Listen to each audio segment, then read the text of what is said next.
capital of the world.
To participate in the general public comment period, please call now at 818-238-3335. For any scheduled public hearings, please call when prompted to speak if you want the comment to be part of the record.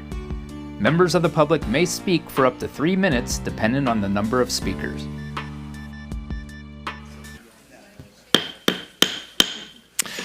Good evening, everyone, and welcome to a joint meeting of the Burbank City Council with our Housing Authority and Parking Authority. Today is Tuesday, August 27th, 2024. I can think of nowhere else I'd rather be, and I'm so glad to have you all here with me tonight. As we begin every meeting, we're going to start with a brief moment of reflection. This moment is intended to begin our meeting with a positive and collective support of our beloved Burbank community. The City Council welcomes everyone joining us this evening, both those of you who are here in person in the room tonight and those who are watching and participating from home. We encourage all of you to take a moment to reflect on our community and what it means to all of us and the work that we will be doing together tonight. Although each of us has our own unique reasons for being here, we're united in our shared passion for this wonderful city that we all call home. And as we pause, let us consider our individual contributions and what it means to those around us. Let us find solace in knowing that by working together with a shared spirit of community and partnership, we will always act responsibly for the betterment of Burbank.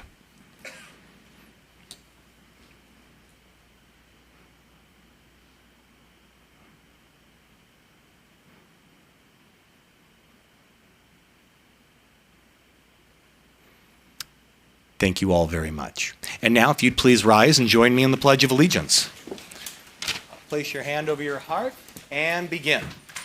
I pledge allegiance to the flag of the United States of America and to the republic for which it stands, one nation, under God, indivisible, with liberty and justice for all. Miss Clark, how are you this evening? I'm terrific. How are you, Mr. Mayor? Never been better. How are you, Justin? Good? Okay, fantastic. I just like to call on people, make sure everyone's alert and awake. Madam City Clerk, would you please conduct the roll call? Yes. Councilmember Anthony. I'm here. Councilmember Mullins. Here. Councilmember Takahashi. Here. Vice Mayor Perez. Here. And Mayor Schultz.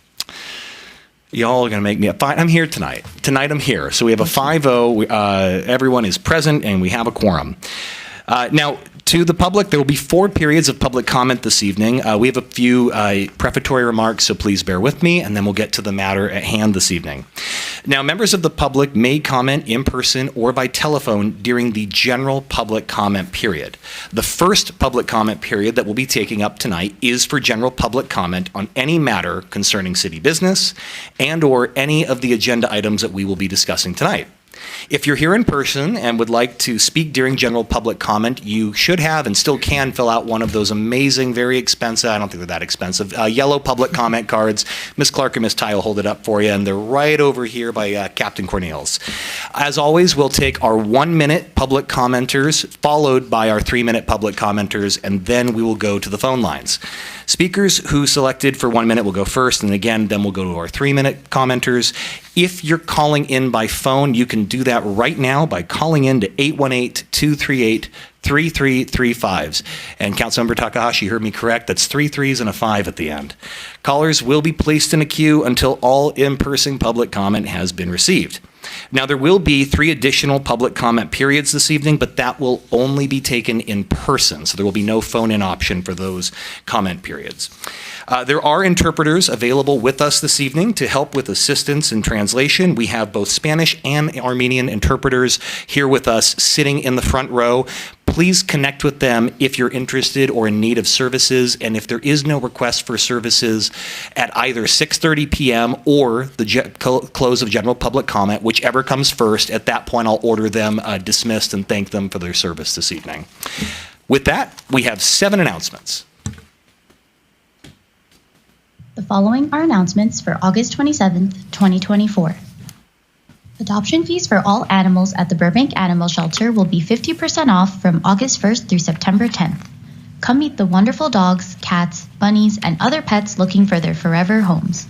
The shelter is open Tuesdays through Saturdays from 10 a.m. to 5 p.m., and adoption screenings are conducted from 12 p.m. to 4 p.m. For more information, call 818-238-3340. The Burbank Animal Shelter now offers a spay-neuter rebate program to promote responsible pet ownership and provide financial relief to pet owners. The program provides a $100 rebate for dogs and a $50 rebate for cats that have been altered no more than 60 days before applying for the rebate. These rebates are available to Burbank residents only for up to 2 pets per household while funds last.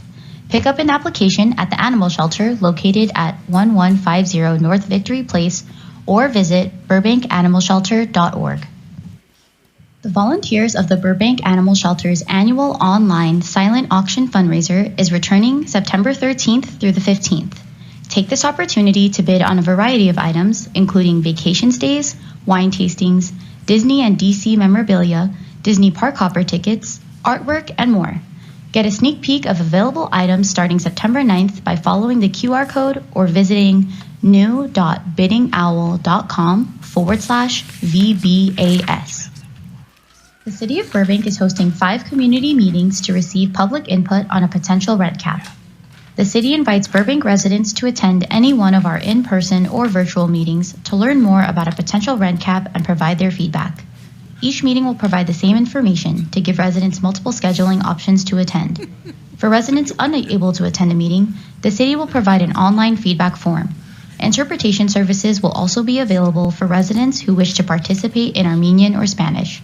To learn more, please visit burbankrentcapstudy.com. Please be informed that as of Monday, August 26th, the City of Burbank has begun conducting an annual sidewalk repair project from August through November 2024. This work will be completed in the hillside neighborhoods in maintenance zones 15, 16, 17, and 18.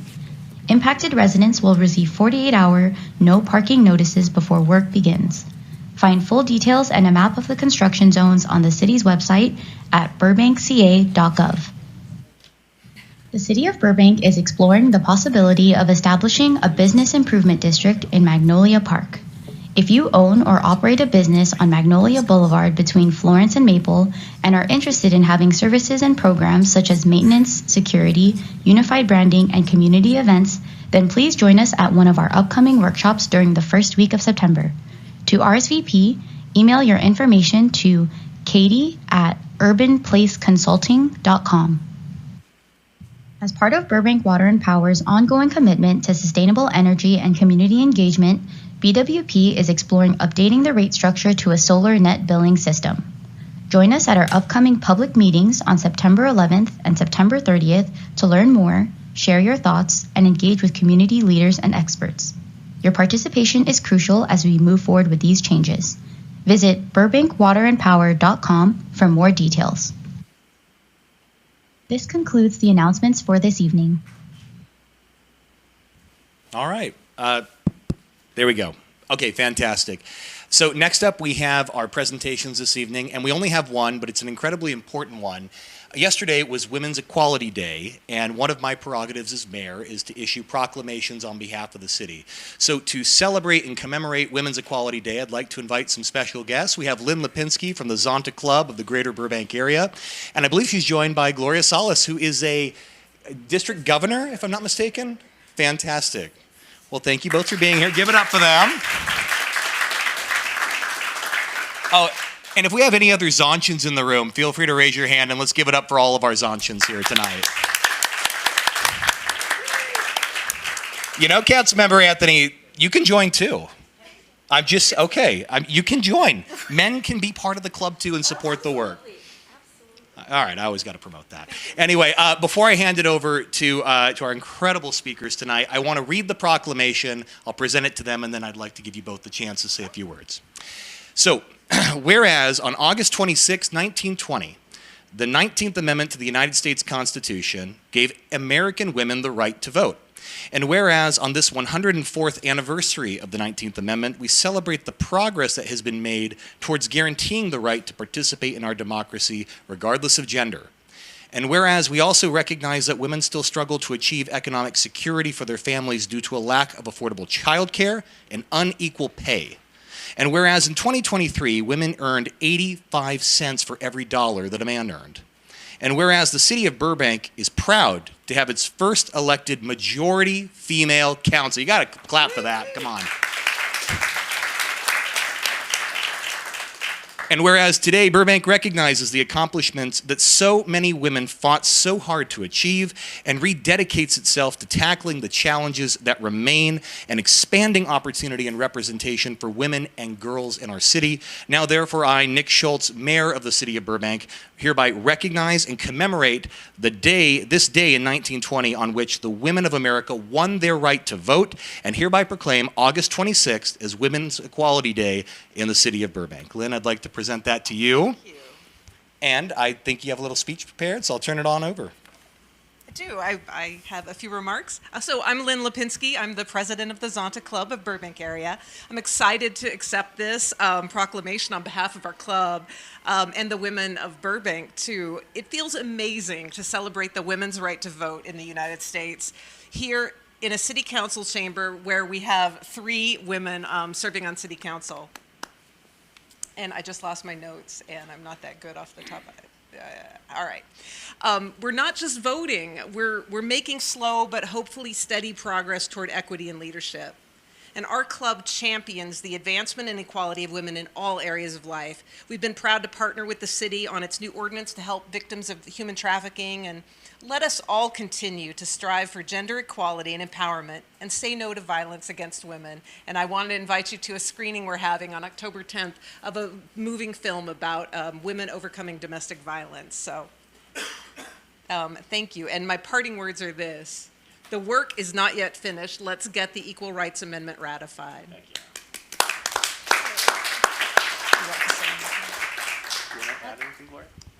I'll just say a couple of words or a couple sentences. We all know the history of women from about 1800, maybe even earlier, until 1920. We were, and I say we because all our ancestors were protesting, were jailed, were tortured, but they still resisted the attempts to silence them and to stop them, and they continued, they persisted, and they won the right to vote in 1920. It took a long time, but now our job still, as Lynn said, is not done. We still have to get the ERA ratified, since it was, I think 1976 it was passed, and then there was a deadline. And but why? Why the attempts to keep us at bay? We all keep saying, the job is not yet done. We cannot sit on our laurels. Thank you both. In a minute, I'm going to invite a rather large group of folks to come up here for a picture.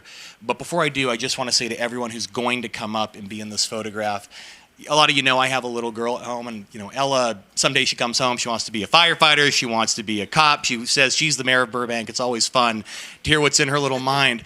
But to all of you that are going to be in this photo, I can be your dad and I can tell her I love you and you can be anything in this world, but to see all of you leading our city in the capacity that you do, that is the best, most exciting, most monumental thing that she can see, to really know as she grows up that she can do anything in this world.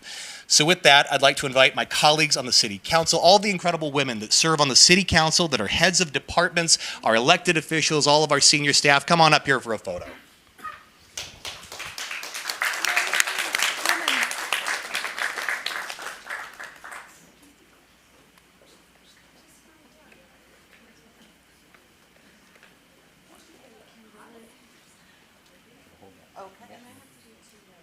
I'll stand in the back. No one's going to block me. You won't block me. I already know the drill. I just saw Hey, Jonathan, we got the memo, huh? Snazzy dresser. All right.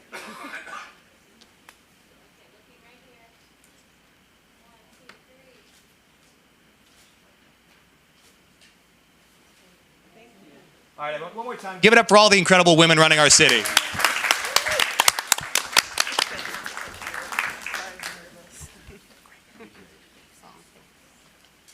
All right, Mr. Hess, as we take our seat, what do you got to report tonight? Yes, thank you, Mr. Mayor. I actually have two items. The first item, I'd like to call up Police Chief Albanese to provide an update on an investigation.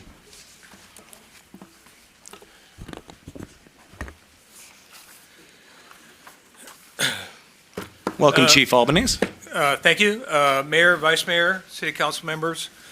I'm here to report out on the incident that occurred June 6th in our city.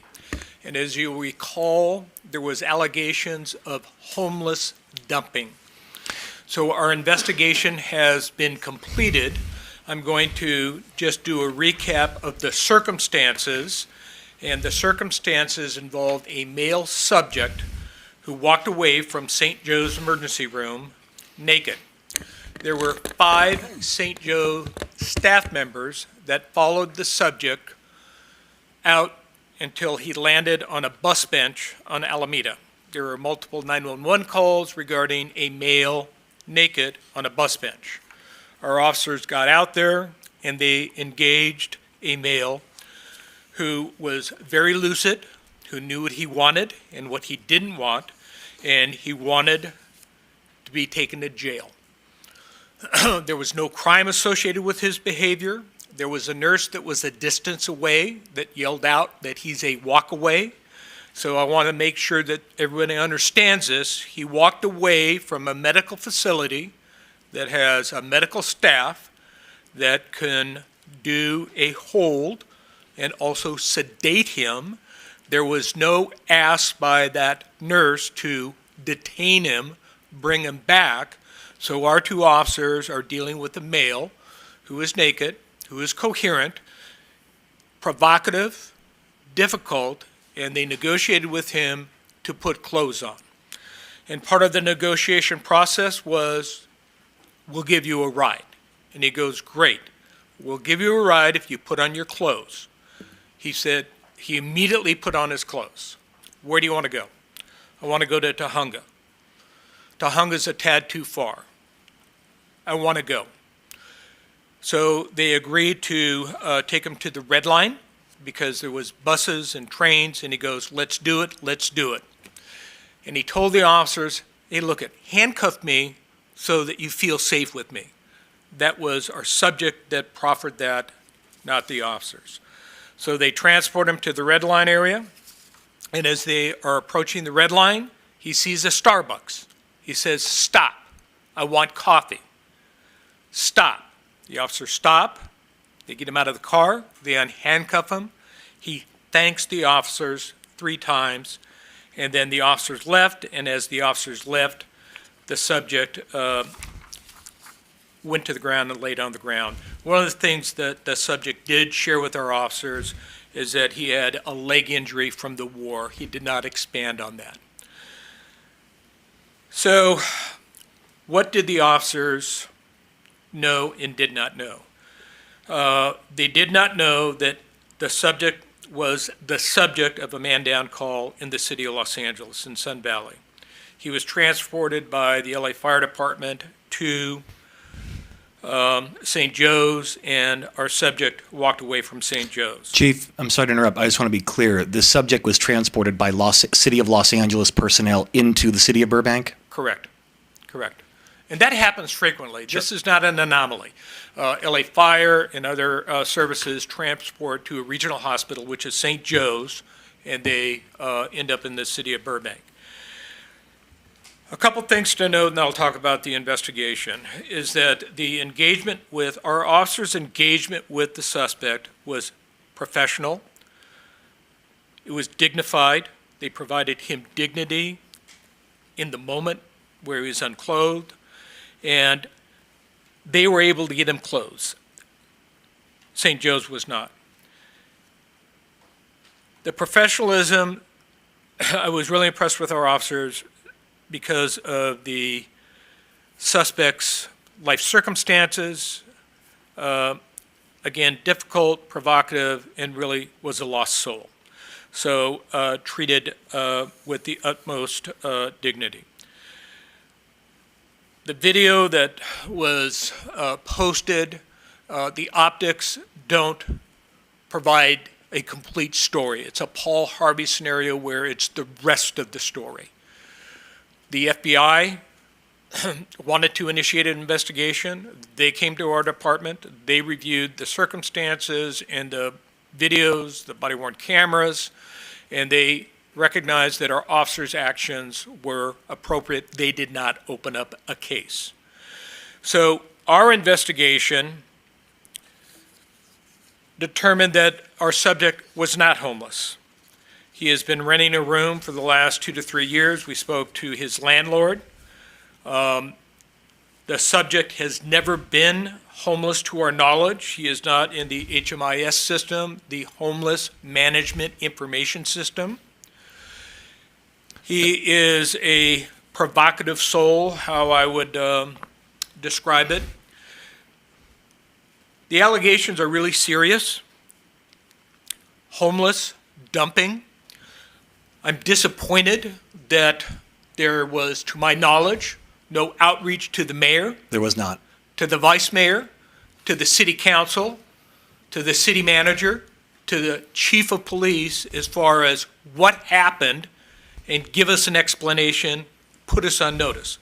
That never happened. As you know, I worked for LAPD for 38 years. I was born and raised in the city of Los Angeles, went to school, went to 2 universities there. So I still love that city. But for the past 15 years, I worked for the city of Burbank, and we work really hard to be good neighbors. And that absence of communication was disappointing. So I look at a disappointment as an opportunity. So an opportunity moving forward is that we liaison with each other better. That night, I spoke to the chief of police of Los Angeles and asked him, I apologized because we did not know the rest of the story, and he had also not been reached out by anyone from their city council. So it's kind of a head shaker for me, but our investigation has been completed with an asterisk. The asterisk is that the DA's office also wants to review the investigation. We have corresponded with them, and the California Department of Justice, the Attorney General's office, also was sent a correspondence about the investigation. So our investigation is completed. We are waiting for the DA and the AG's office to review the investigation.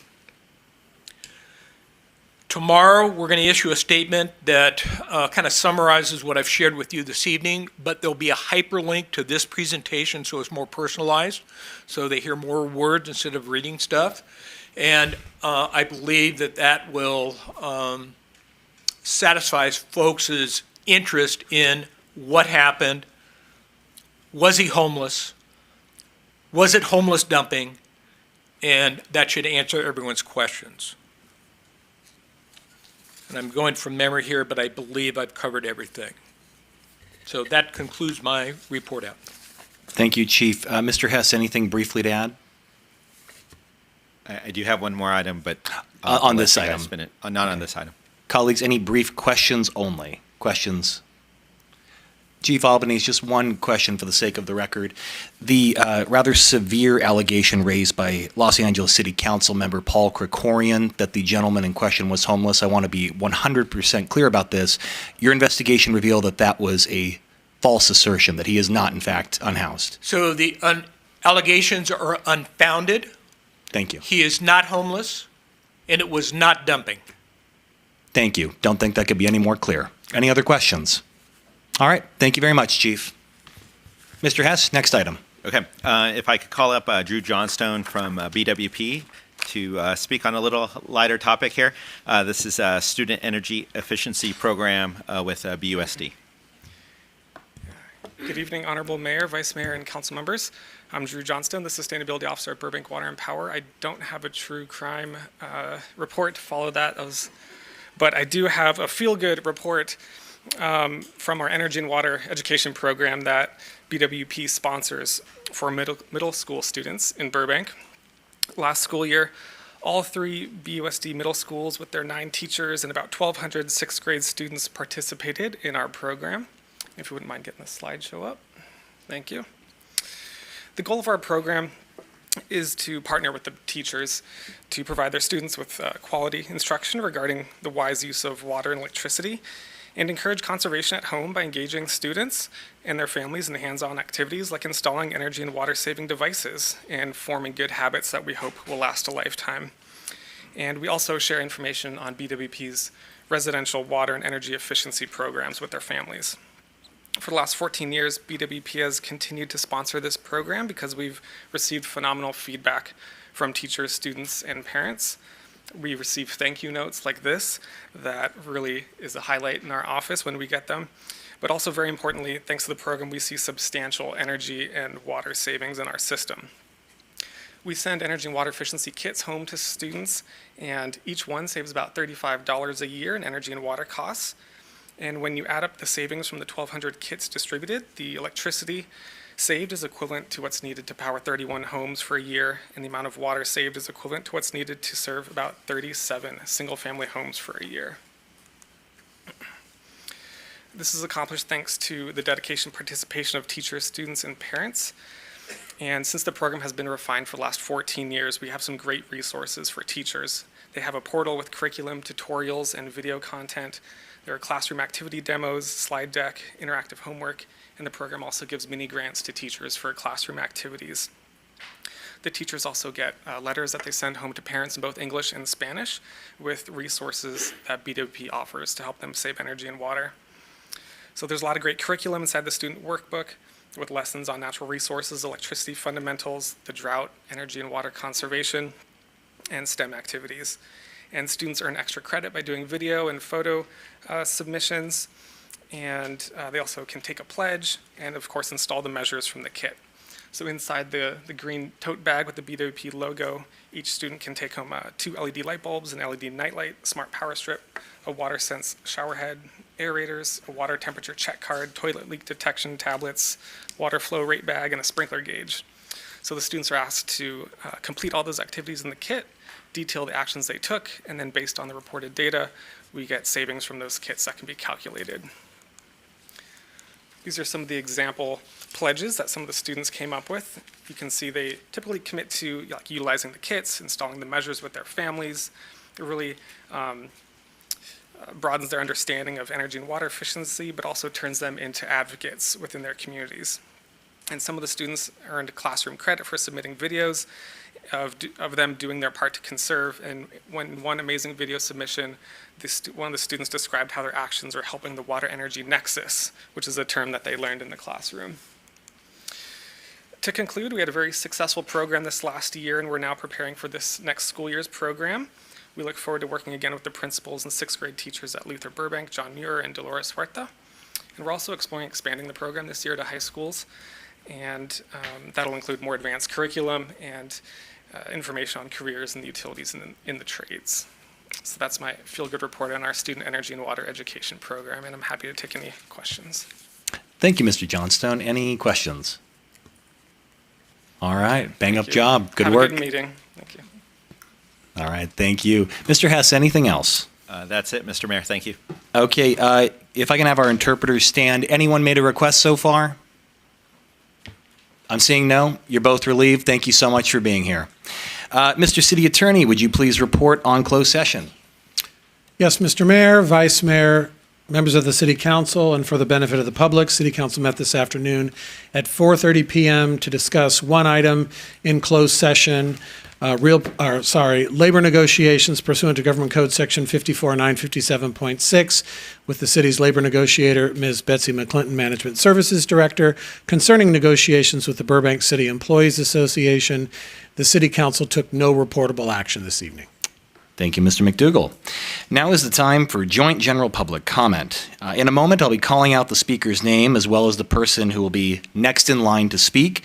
In order to keep public comment moving as efficiently as possible, we have a designated seat right here in the front row for speakers who are next up to speak. A timer is available on the podium. This is also a last call for anyone who needs, already sent the interpreter, so my bad. Persons may choose to use the first period of general public comment to address an agendized report, but if you do so, you're not going to be able to speak to it again when that report is presented to the council. We ask that you state your name for the record, and for those who are calling in to public comment this evening, if you haven't already done so, please call 818-238-3335. You'll be placed in a queue until all in-person public comments have been received. Our first speaker this evening, for 1 minute. Bear with me 1 minute, folks. So, Ms. Clark, just want to confirm, we have one 1 minute card. The rest are all three. Okay, thank you. So first we'll have our 1 minute speaker, and this will be Kevin Masterson, followed by our first 3 minute speaker, who will be Ron Bax. Oops, excuse me.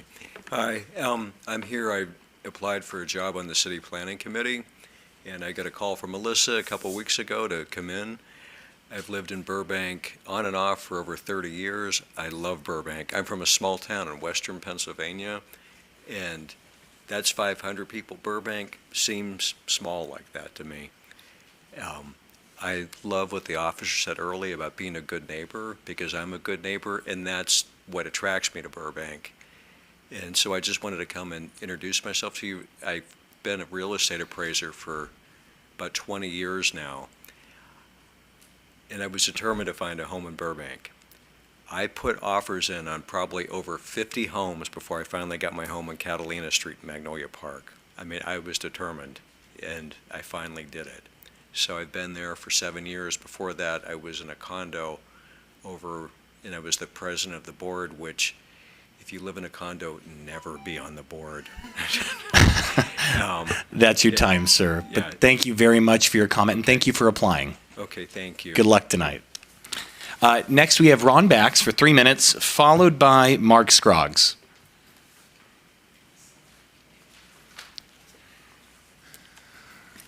Good evening, Mr. Mayor, Vice Mayor, members of the council, Mr. City Attorney, and Mr. City Manager.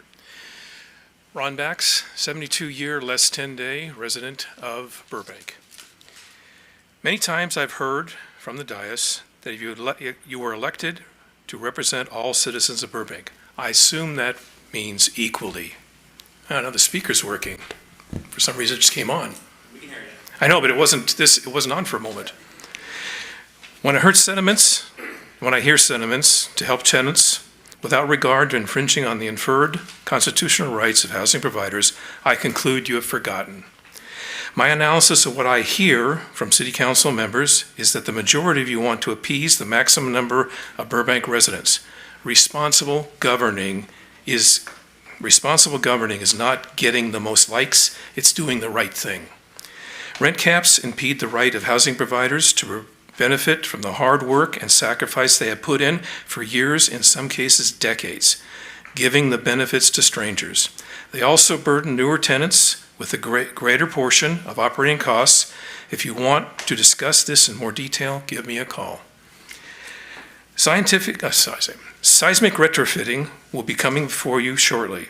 How can you contemplate restricting housing providers' income and imposing a mandatory, crippling expense? I know I am one of the 5% that has voluntarily retrofitted. I had to borrow to accomplish this. Intimidation, harassment, and retaliation goes both ways. I recently interviewed a property management company, I guess you can know why. When I told the owner they need to come to City Council meetings, the response was, I sent emails to the City Council. BTU members can be very aggressive. I myself have received a couple of hate-filled texts. I don't know what I have said here at the podium or anywhere else to be called, quote, a racist son of a bitch. Thank you. Thank you for your comment. Next, we have Mark Scroggs, followed by Alan Dermurderosian. That's crazy. Greetings. I'm Mark Scroggs. I'm a longtime talent agent representing actors. I've been here over and over discussing how the entertainment industry is contracting, and especially in Burbank, you know, the effects of it all. I shared with you guys, and I sent it to city council candidates, local officials, state officials, business officials, 2 articles. One is from the Hollywood Reporter from this week that is really good. It's about how Hollywood and how California is competing with every place else, how the other states have better incentives, they have better programs, the economy's better. Nevada especially is coming after us. Illinois is coming after us. I was surprised about that. You know, it's just we're also dealing with a smaller production pool. You know, I heard that Georgia has about 50% of the productions they had before the pandemic now going. Also, there's an LA Times article. I recommend that to everybody also. It's about how set designers and production designers and their crews and staffs are dealing with cutbacks. Some are going to other jobs. Some are designing, you know, buildings and offices. You know, you're going to see this a lot with Halloween around here. They're going to be doing decorations everywhere. But they really want to get back to work, and they're trying to figure ways to keep it going and be available, you know. And really, no one saw all this coming, you know, a few years ago, before the pandemic and before the strikes and before all the contraction. So I wanted to let you guys know I share these with people. I recommend everybody read them because we need to let others know, especially the people in Sacramento who actually don't seem to care anything about us and our business. And I would say that to their faces. When I see them all at the Democratic convention smiling, it's like, you really don't care about us. That let them know what we need and who we are, and that's part on us to explain it to everybody. The last thing is crazy. I saw on my feed today that today is Doc Sevenson's, from The Tonight Show's 97th birthday. He was the conductor on The Tonight Show for all the time here.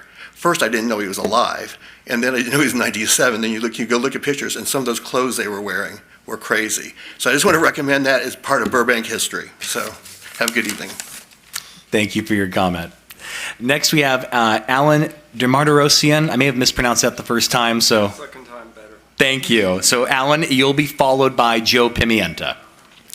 Hi, thank you, Mayor Schultz and council members. I want to talk about the proposed tiny homes project that is, as far as I know, has been in planning stages.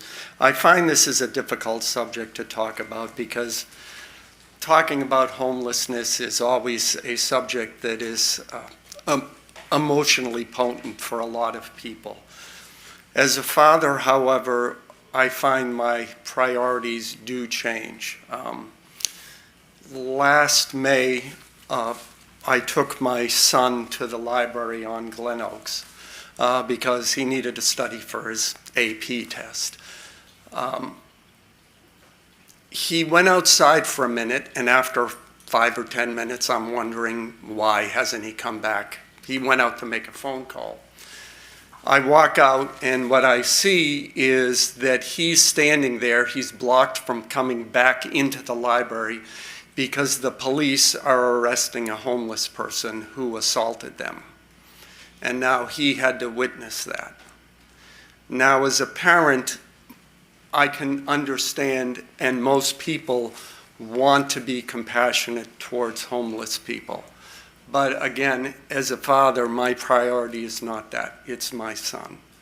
He's there, and we used to take him to the library starting from when he started going to school because he enjoyed reading and it helped him focus. When I asked him, how come you don't want to go to the library anymore? He said, well, there's too many homeless people there. I'm not comfortable. As a parent, I don't know what to say to him, especially after the experience he had. So, and recently I went back to the library And that area, when you first walk in, it's become an internet cafe, essentially. And that is the area that teenagers need to go through in order to get to the teen books section. So I don't know that I have a specific fix in mind. I do know that what's being done isn't a solution.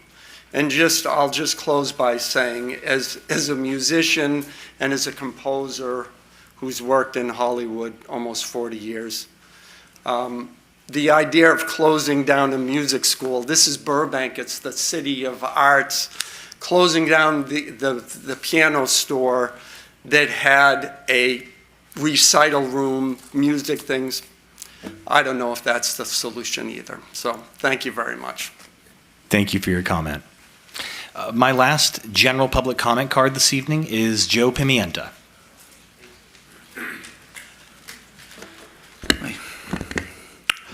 Good evening, Mayor, Vice Mayor, council members, staff, and everyone present in the podium.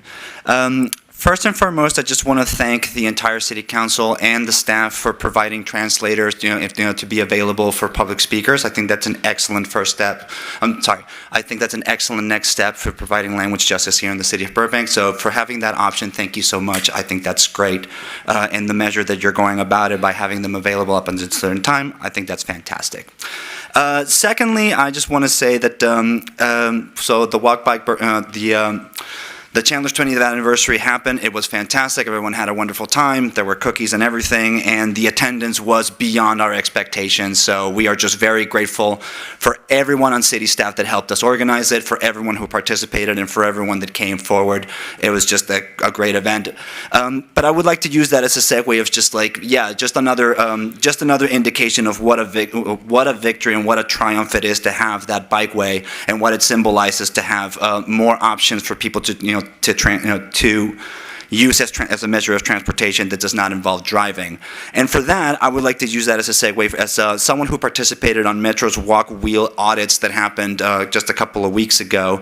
It was a great audit. It was very resourceful. It was just a really good way to look at what is coming with the BRT.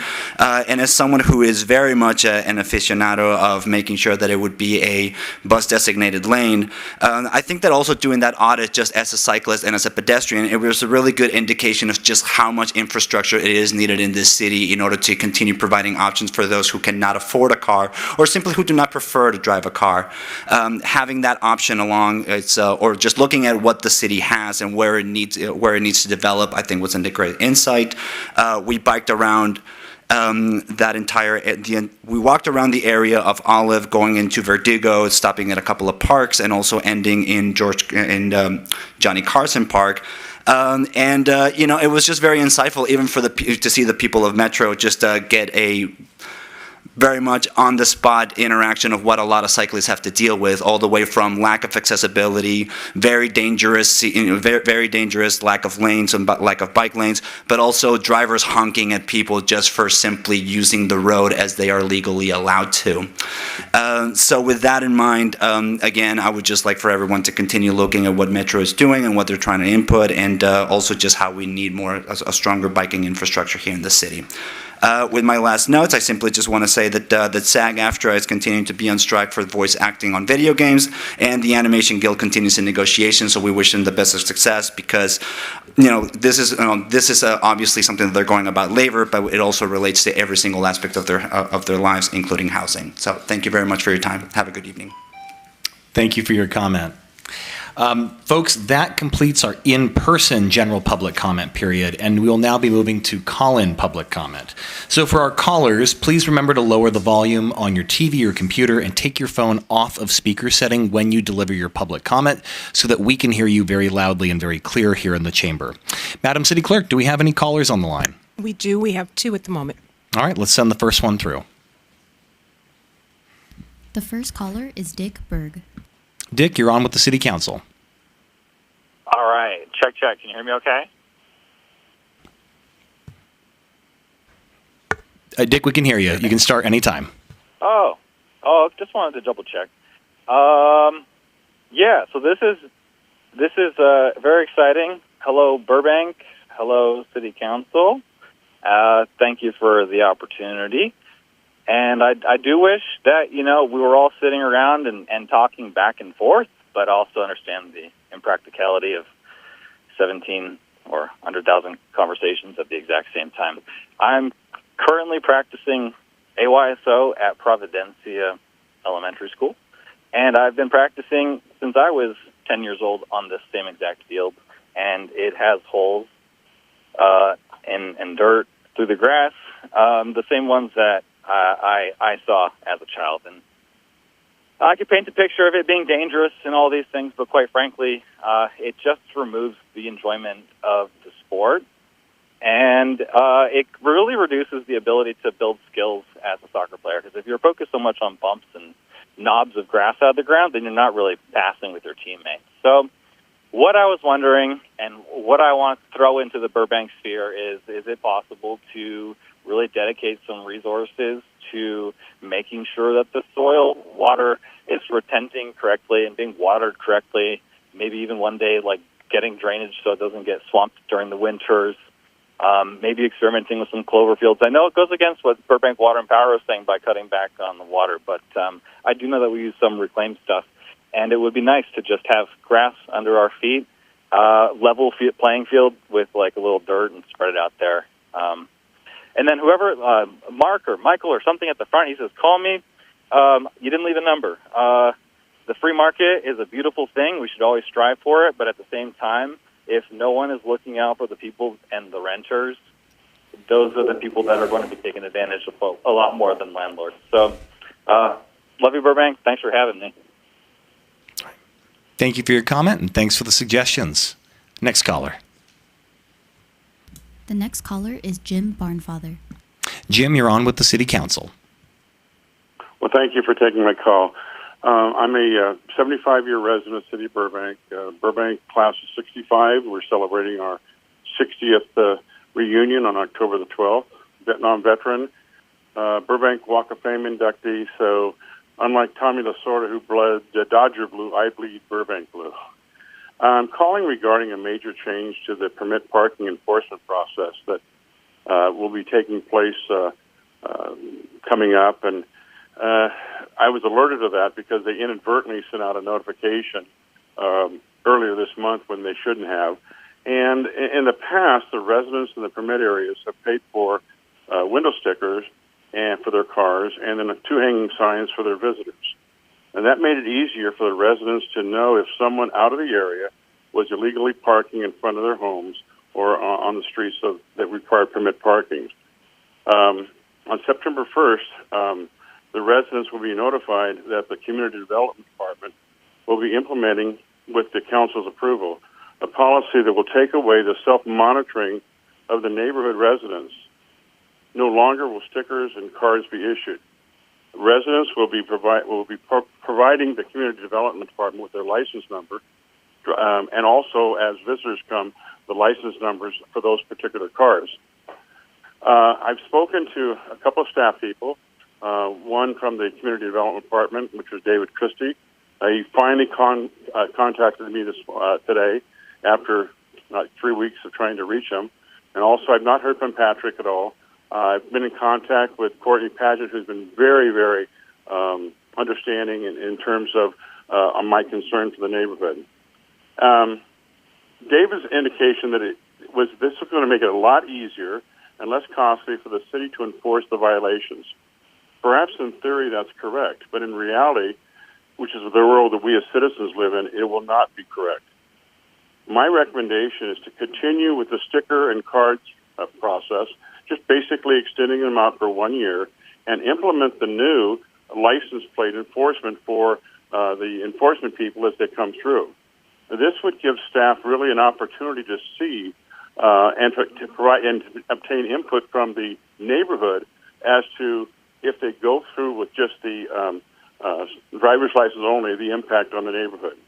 It would provide the local and also the city dual enforcement, which would be easier and less costly overall. Because if we come home and we go shopping and there's a car parked in front of our house, we won't know if it's a resident or if it's not a resident. because they won't have a sticker on it. And we will just basically keep calling up. It could happen 3 or 4 or 5 times a day. But now we know if they have a sticker or if they have a handicap placard. Jim, I'm sorry, that's your time with council, but thank you for calling in tonight. Thank you. Next caller? That was our last caller. Okay. All right. Well, thank you everyone for participating in general public comment. Now is there being no further public comment, I now declare the general public comment period closed. Colleagues, now is the time for a brief response from the council, the city manager, and or the city attorney. Who would like to begin? Mr. Hess, quick to the button. Let's go. Sure. Real quick. Thank you, Mr. Mayor. Just real quick on the first caller regarding Providencia. That is a BUSD facility, but our Park and Rec director indicated that she is willing to follow up with them on the suggestions by the caller, so we could follow up on that. Wonderful. Thank you, and thank you to Mr. Berg for calling in to raise that issue. Colleagues, anyone else like to take us out? Councilmember Anthony. I just wanted to ask Mr. City Manager if and when the permitting thing changes, can we get a report back to council when that's implemented and when it's going on, or do we have a quick synopsis now? Or maybe is Mr. Kriski around? Okay, maybe I see him. Can get you. I could nip this in the bud real quick, briefly. Okay. Okay. Welcome back to City Hall, Mr. Kriski. Good evening, Mr. Mayor, members of the City Council. David Kriski with the Community Development Department. In response to the caller, yes, we are moving to a new, more modern and more enforceable permit parking system at the direction of the City Council a few months ago. Starting this fall with the new renewal of our permit parking program, we'll be moving from the manual sticker process where enforcement was primarily visual on the car to a system that we're trying to roll out for all of our parking programs, which is the system is looking at your license plate automatically to determine if you have the right to park. There's many advantages to this, the biggest one being better enforcement, which is what we've heard from our community members, that we need more and more frequent enforcement, and so that's one of the main goals from this. So our permit parking participants and residents will be hearing about this in early September as we roll over to the new cycle, that there'll be some changes, and we'll also be talking about all of the advantages that we think this new system will bring, and we will be moving away from the stickers and moving towards the permit by plate. Okay, great. Fantastic. Thank you. Councilmember Mullins, anything? Yes, I'd like to see if we can address Mr. Allen. I'm sorry, I don't write. Demartirosyan. Demartirosyan, thank you. In regards to the situation over in the library, any added security or any type of activities that police? Sure. We actually have added enforcement, and we're actually adding resources related. We're still working through that as far as Street Plus and some of the other groups, because we're having trouble staffing that up. But we have been working on adding enforcement, cameras. We actually owe you a memo that we just haven't finished that has a variety of different things. And that includes not just the libraries, but also the parks. So we've been adding additional things like cameras, enforcement, that we hope to help the situation. So it is a work in progress. We're working on a memo to you, and as, we'll make sure to prioritize that and get you guys an update. Thank you. Thank you.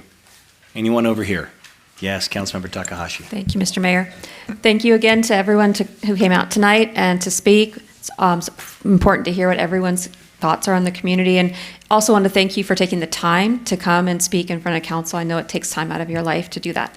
I also appreciate the phone calls and emails that received since the last meeting, and the calls that came in tonight. Mr. Bax, you mentioned 72 years minus 10 days. Is your birthday coming up? 6th.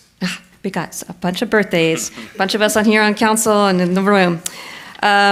And then, and Mr. Pimienta, I wanted to thank you for what you said tonight, but specifically you and your team for putting together the 20th anniversary celebration on Chandler Bike Path. It was an amazing event, and so please extend a thank you to the entire team that put that together.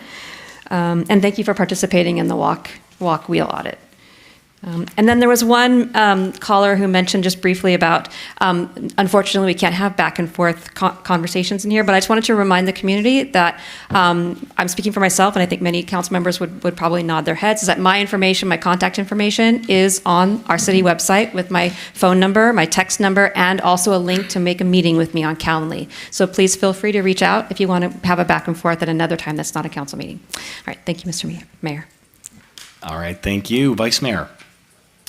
Absolutely. I echo the sentiments of my colleagues. Congratulations on the Chandler Bike Path event. It was phenomenal to see.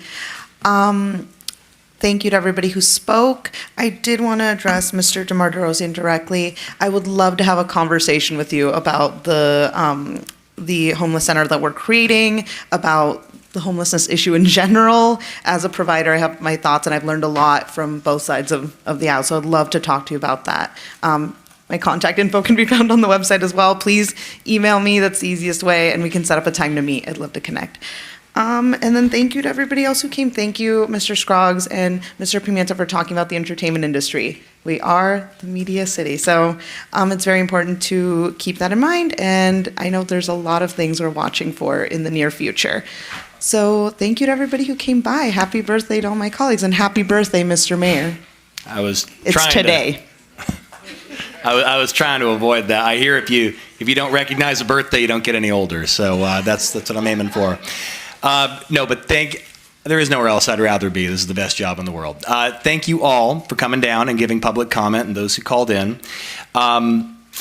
The one person that I felt I just wanted to add a little something to was Mr. DeMartirosyan. I too would love to have a conversation with you. As a parent, I get it. I've had those situations with my kids too, and I'm not going to say it's the exact situation, but kids in this world are exposed to a lot that I certainly didn't see as a child. What I can tell you, just really top level, is I'm excited by the proposed Homeless Solutions Center, because I think while there's a lot of information we have to get out there to the public, it has the capacity to actually amplify our efforts to address the situation. All I will say is, for your benefit, sir, and to any other Los Angeles City Council members who would like to talk with me about the city's proposed solution to homelessness, I can be reached anytime, Paul, at 818-806-9392. And Mr. DeMartirosyan, I would love to have a conversation with you as well. Thank you, everyone, so much. And with that, I'll be waiting for your call, Councilman Krikorian. We have 3 reports. The consent calendar may be enacted in one motion. Madam City Clerk, would you please read our consent calendar this evening? Thank you, Mr. Mayor. Item 1 is approval of the City Council minutes of the dark meeting of August 20th, 2024. Item 2 is approval of the Housing Authority minutes of the joint meeting of June 4th, 2024. Item 3 is adoption of the Parking Authority minutes of the joint meeting of June 4th, 2024. Item 4 is adoption of a resolution approving a cooperative agreement with Landscape Structures Incorporated for the Bryce Canyon Park, Maple Street Park, and McCambridge Park Playground project.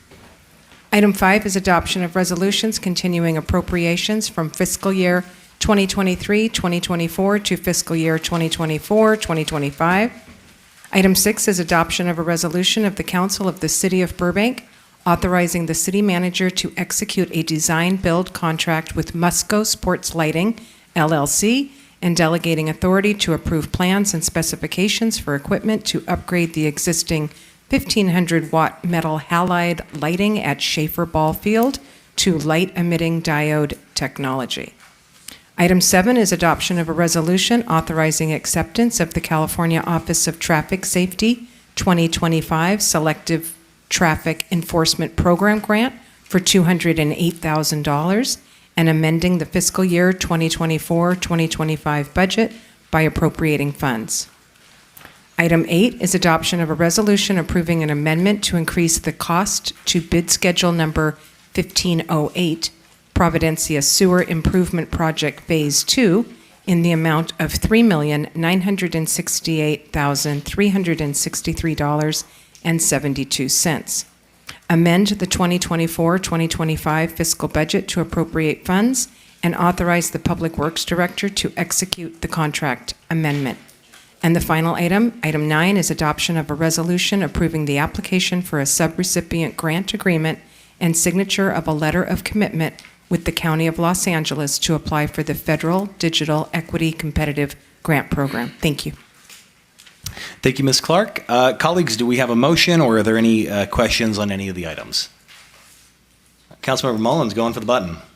Let's see. I'll make a motion to move the consent calendar as the city clerk indicated. I knew I could count on you. Is there a second? I'll second. Outstanding. Any other discussion? No, let's do a roll call vote. Councilmember Anthony, Abstain on 7, yes on all the rest.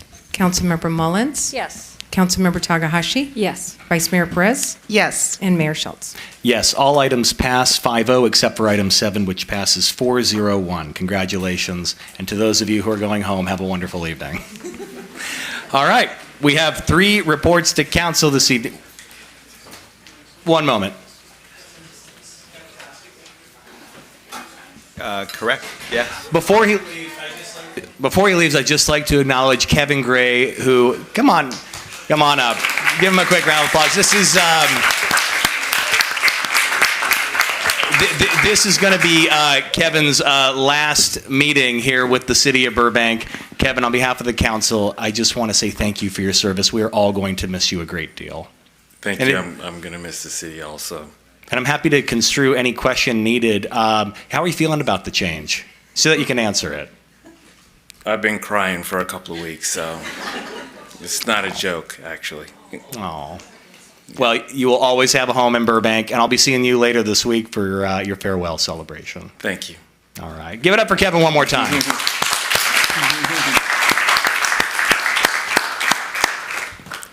He didn't think I was going to do that. All right. Hey, it's getting late in the year. It's going to start getting real wild here. Okay. We have 3 reports to council this evening. Now, after each staff presentation, City Council will proceed with in-person public comment only.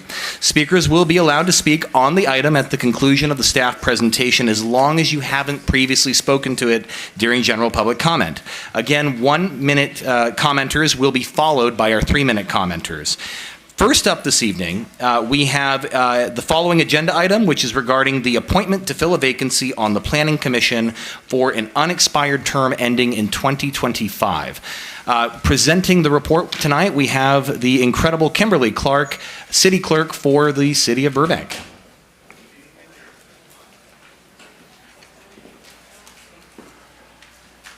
Good evening, Mayor Schultz and members of the City Council. Kimberly Clark, City Clerk. Tonight, I will be presenting item number 10, appointment to fill 1 vacancy on the Planning Commission for an unexpired term. On July 16, 2024, the City Clerk's Office began advertising and accepting applications for 1 vacancy on the Planning Commission for an unexpired term ending July 31st, 2025, created by the resignation of Commissioner Robert Monaco. To obtain qualified candidates, a notice of vacancy was advertised through the following: City website, City Council meeting announcements, all social media platforms managed by the City Clerk's Office, press releases sent to the Los Angeles Times, the Burbank Leader, and myburbank.com, notices posted on the City Hall bulletin board, community groups and organizations, and constant contact email notification. The deadline to submit applications to the City Clerk's Office for the Planning Commission was Thursday, August 15th, 2024, at 5 p.m.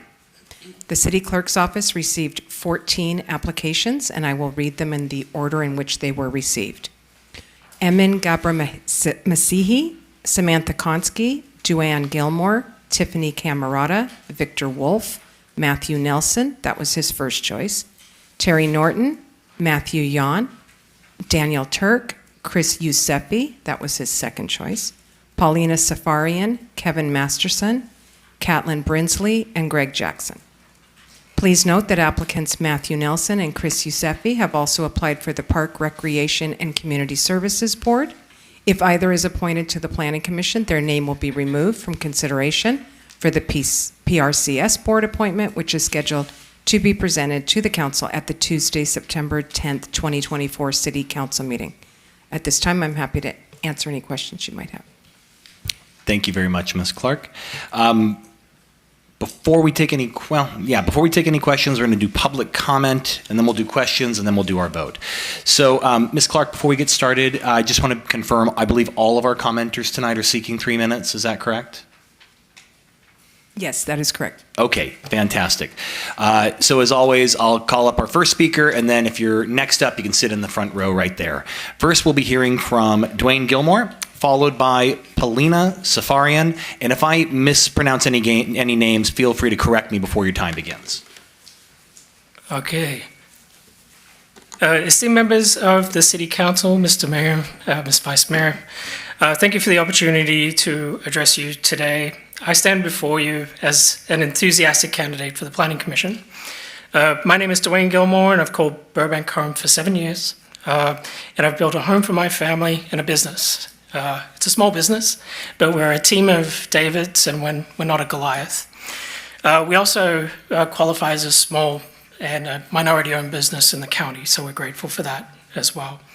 All of this in this great city of ours. Professionally, I bring a wealth of relevant experience to this role.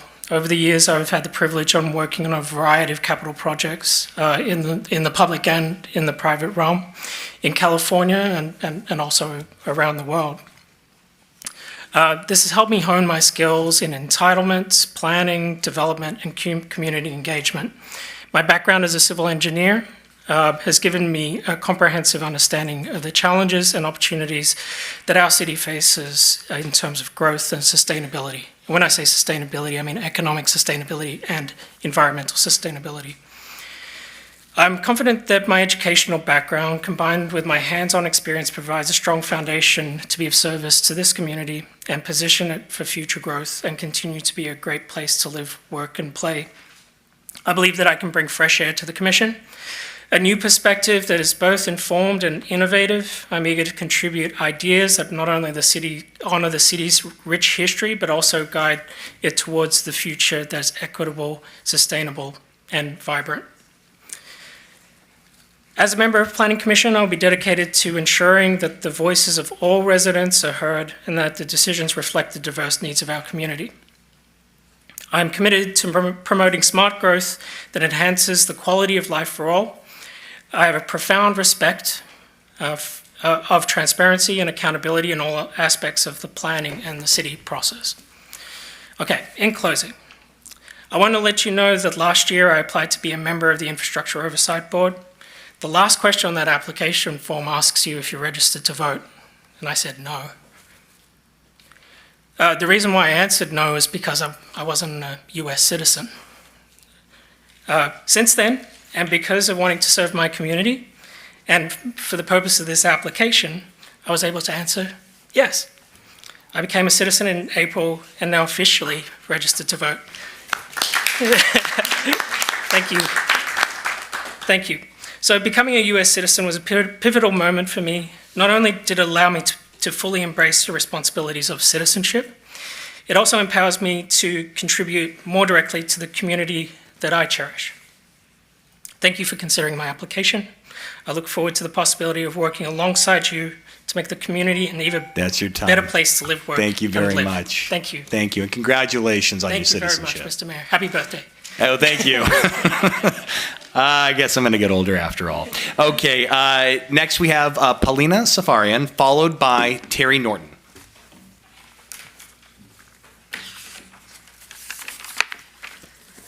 Good evening, Mayor and members of the Council. My name is Paulina Safarian, and I am grateful to have the opportunity to speak with you tonight about my interest in serving on the Planning Commission. I have an extensive background in urban planning and community development. I completed my bachelor's degree from University of California, San Diego in urban studies and planning, and my master's degree in city planning from the University of Pennsylvania. I have now been working in the affordable housing and economic development space for about 7 years now. In my current role as an associate planner for the City of Glendale, I review all types of current planning projects and ensure they comply with zoning standards and design review guidelines. I have experience attending and participating in Planning Commission, Historic Preservation Commission, Design Review Board hearings, and all of that allows me to seamlessly integrate into this role. In my previous role as a housing planner for the LA County Development Authority, I was responsible for overseeing the county's density bonus project pipelines for both rental and home ownership opportunities. This experience has given me a solid understanding in the complexities involved in urban planning from a legal perspective regarding entitlements, all the way down to community involvement, ensuring that residents affected by such developments are heard and protected. I believe my skills in strategic planning, stakeholder communication, problem solving will allow me to contribute effectively to the Planning Commission. My approach is always to consider both immediate needs and long-term impacts, ensuring that our community's development aligns with our shared vision for the future. Burbank has been my home for over 20 years, and during this time I've developed a deep appreciation for our city's unique character, and I'm committed to enhancing our community's growth in a thoughtful and sustainable way. I'm a proud product of Burbank schools, having attended Jefferson, John Muir, and Burbank High. The safety and security and the quality education that Burbank has offered me growing up, allowing me to excel and follow my passion in becoming a city planner, I would now like to give back to the community in the only way that I can. So thank you for considering my application. Thank you for your comment. Next, we have Terry Norton, followed by Chris Giuseppe.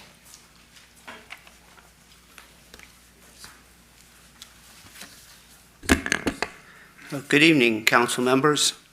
I'm Terry Norton, volunteering my experience to the Planning Commission. I'm a true native Californian, born at Queen of the Angels Hospital, Los Angeles. I grew up in Atwater, now Atwater Village. My brother and I, during the summer, played in Griffith Park. I earned my Scout of the Year, Star Scout, and Order of the Arrow at Troop 510. I played sports for John Marshall High School, where I met my wife, Artie.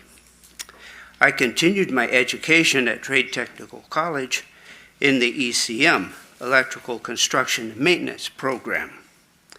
I have literally thousands of classroom hours focused on the areas I felt necessary to benefit my goals, not to a specific degree decided upon by others. I am state certified as journeyman electrician. I have also certified as general electrician with the Division of Industrial Relations, State of California. I have state certified as an electrical contractor. I have state certified as journeyman elevator mechanic and as an elevator contractor. I have years of business experience, RMO, RME, and my own companies. I have certified as project manager at Project Management Institute. I have certified as lead AP at the national level. I have certified as a sustainability specialist. I have certified as OAR, owner authorized representative with multi-millions under management. I have project managed multi-million-dollar projects from womb to tomb, as they say, or from beginning to end through closeout. I have in-depth experience with planning process, EIR, Environmental Impact Report, and CEQA, California Environmental Quality Act. I have conducted community impact surveys and meetings. I have experience with national codes, ANSI, ASME, even participating on the committees. I have experience working with the United States Justice Department. All this is to say that here in 3 minutes, there simply is not enough time to share my 50 years of experience and in-depth knowledge with the council. I thank you and I appreciate your time. Thank you for your comment. Next, we have Chris Giuseppe. And then the last card I have is Catlin Brinsley. Thank you, Mr. Mayor, Vice Mayor, members of the committee or the council. My name is Chris Giuseppe. I am apparently hitting puberty right now, so I am a proud resident of Burbank. I have been since 2006. We did move around a little bit, but Burbank has always been a home. We actually recently just purchased our house in May of last year, so we're very excited to be paying taxes that way, which is also very exciting. I do love this city. I was actually living at the Avalon before it was the Avalon when it changed quite some time ago, back in 06, 07, something like that. I appreciate you guys looking at my application to become part of the committee. What can I bring? Fresh set of eyes. I am a recent graduate of Harvard University with my undergrad in business. I graduated cum laude on Dean's List with certifications in public communication and organizational behavior. Fresh set of eyes, meaning I don't bring any preconceived notions of what a city should be, how it should be run. I'm open to the opinions and ideas and what we have here with the council, and taking those and making those the best that we can as a group and as a collective. I'm committed to research of policy and engagement in projects like the Media City Project and the Golden State Project, which I'm very excited about, especially Media City because that is where I live. So excited about those projects. I'm excited to share new ideas and contributing to the team, bringing different things that maybe we have thought about or have not thought about, and arguing for points that really need to be argued for the people, and also for the city, which is incredibly important. That's all the notes that I have on that one, but I do appreciate you guys considering my application, and thank you guys for your time. Thank you for your comment. Congrats on the home purchase. I love that you are so excited to pay taxes like I am. All right. We need more of that. Catlin Brinsley, and that's the last comment card that I have. I don't know. Taxes are fun, right? Fun. Well, yeah, death and taxes, I guess, right? Catlin, whenever you're ready. Good evening, Mayor, Vice Mayor, and council members. My name is Catlin Brinsley, and I would consider it an honor to serve the city as a member of the Planning Commission. You're all familiar with my background as a mediator and a lawyer and in real estate, so I'll talk about some other things tonight. You have your work cut out for you with so many qualified candidates. We moved our family to Burbank in 2013, seeking out the excellent schools, affordable housing, and welcoming environment for our family and small business. Since joining this community, I have been especially gratified to be an important part of the team that has established the Burbank Community Gardens, both the Chandler Pass location that's now fully occupied and thriving, and soon the Hollywood Way Clark location, which broke ground on the new fence today. Super excited about that. This volunteerism stems from my personal interest in gardening and food equity, and a desire to ensure that my neighbors have access to healthy, homegrown, and affordable food. Hand in hand with issues of food equity and affordability, I care deeply about issues of housing affordability. As you know, I'm a small landlord who supports tenant protections that will stabilize access to affordable housing in our city. As a member of the Planning Commission, I would hope to evaluate zone text amendments with an eye toward encouraging the development of housing and also commercial and industrial spaces that support the needs of our Burbank residents. In addition to using my legal and real estate background to evaluate zone text amendments, I look forward to supporting both community members and our small businesses when evaluating conditional use permits and the special circumstances each of our unique businesses face. As we grapple with affordability and state-mandated challenges, we will need to find creative ways to build more densely while supporting affordability, uplifting our small business members, and preserving and maintaining the character of Burbank's distinct neighborhoods as demonstrated in both the general plan and the specific plans. I am a dedicated, hardworking volunteer, a patient and engaged listener, and hope to use my knowledge and background to contribute to Burbank as a planning commissioner. Thank you. Thank you for your comment. That is the last public comment card that I have. Colleagues, before we go to voting, are there any questions for Ms. Clark? Oh, a quick comment, yeah. Quick comment, just generally. I just wanted to say that we are so fortunate in our city to have so many excellent candidates for not this commission, in particular because we're talking about it tonight, but every time a commission comes up, we have a really excellent set of candidates. So whoever gets selected tonight, the rest of you who applied, please continue to apply because there's just so much talent on this list and so much involvement in the city. I want to make sure that you're still involved even if you aren't chosen tonight. So thank you, Mr. Mayor, for allowing me to say that. Oh, thank you.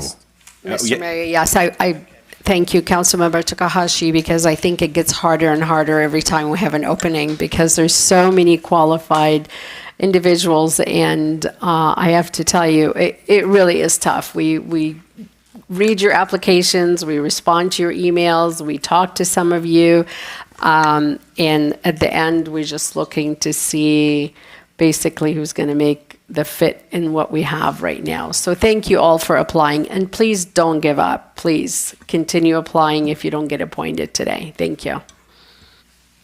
Anyone else? I'll just quickly echo what you both said. I completely agree. And I don't say this lightly. In the 4 years that I've been on council, I'm scratching the back of my head to try and think, was there ever a time where there were so many qualified applicants for one position? I can't think of any. This is an incredibly competitive applicant pool. So before we vote, thank you all for raising your hand and volunteering to serve your community. I wish I could appoint all of you. I don't think that's not possible, is it, Ms. Clark? Okay, all right, fair enough. Is that a motion to expand the board by 14 or no? I think I'd have to agendize By that 12. for a future discussion. But no, I don't say it lightly. I know many of you reached out. I'm sorry I didn't get back. I didn't get back to anyone because I didn't have time to talk to all of you, so I wanted to be fair. But just know I read your application, and wow, Burbank is so lucky to have all of you wanting to serve it. So good luck to everybody in this process. Ms. Clark, you want to walk through how we're going to do the vote? Right. I will call each name. We'll do a show of hands vote. If we need to go to round 2, we'll go to round 2, but we'll start from the beginning with round 1. Okay. Emin Gabramasihi, Samantha Konsky, Dwayne Gilmore, Tiffany Camarada, Victor Wolf, Matthew Nelson, Terry Norton, Matthew Yuan,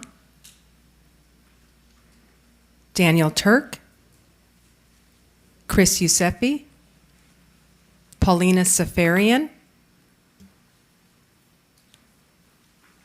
Kevin Masterson, Catlin Brinsley,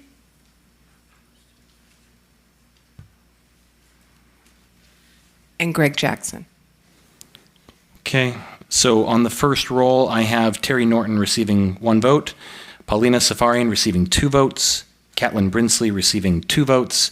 Ms. Clark, I believe that means that we'll go to a runoff, if you will, of Paulina Safarian and Catlin Brinsley, or how would you like to handle that?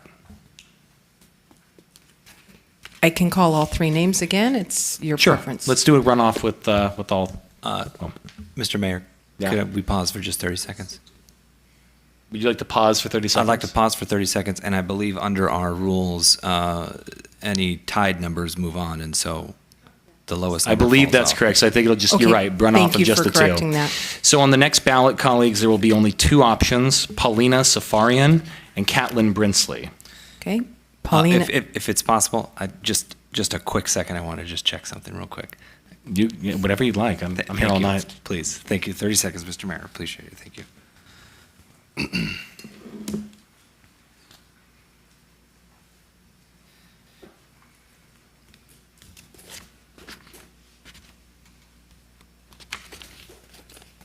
While he's checking, I just want to say, I know my colleagues said that, you're all wonderful applicants and you should reapply, but I just want to reiterate, we really can only pick one.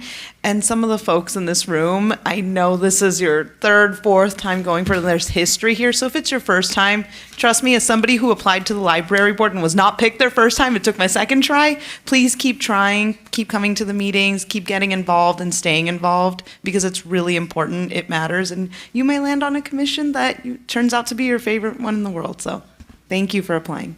Okay. Are you all ready now? Thank you. I appreciate you taking the time. Of course. So again, colleagues, there will be 2 options on this ballot. First, we'll call for votes of Paulina Safarian, and then we'll go for votes of Catlin Brinsley. Ms. Clark, whenever you're ready. Paulina Safarian. Catlin Brinsley. All right. With that said, as is our custom and tradition, I'm going to move my vote to Paulina Safarian to make that a 5-0. Would you like to do the same, Vice Mayor? I would like to do the same as Clark. All right. So Paulina the record will Safarian is appointed. All right. Congratulations, Ms. Safarian. All right. And thank you again to everyone who applied. All right. I believe that closes this agenda item out. And if you'd like to serve on a board and commission, we make appointments every July. So there will be a number of openings next July, if not before then. Please do apply again, everyone. Thank you. Next up, we have a report to council. Our second report to council this evening is regarding the appointment of a member of the city council to serve as a liaison, or in this case, an alternative liaison, to the Park, Recreation, and Community Service Board. I'd like to welcome Ms. Kylene Aquino from the city manager's office to present the report. Good evening, Mayor Schultz, Vice Mayor Perez, and members of the City Council. Kylie Aquino, Administrative Analyst with the City Manager's Office.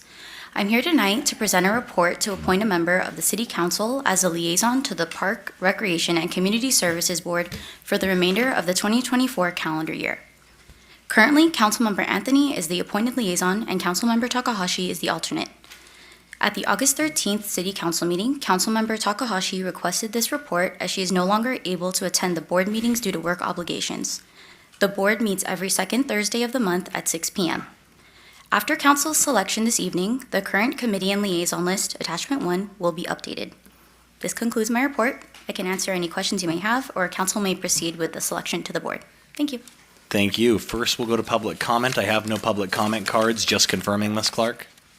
Okay, no public comment. Councilmember Takahashi, if you'd like to address it. Yeah, just briefly. Thank you for adding this to the agenda. I debated whether to bring it on the agenda or not because there's only 3 meetings left in this year. However, I take my commitment seriously, and if I cannot attend, then I will pass it on to somebody who can. I'm fortunate enough to have gotten a new job earlier this year, and it turns out that I have to work on Thursday evenings, so I'm no longer able to attend.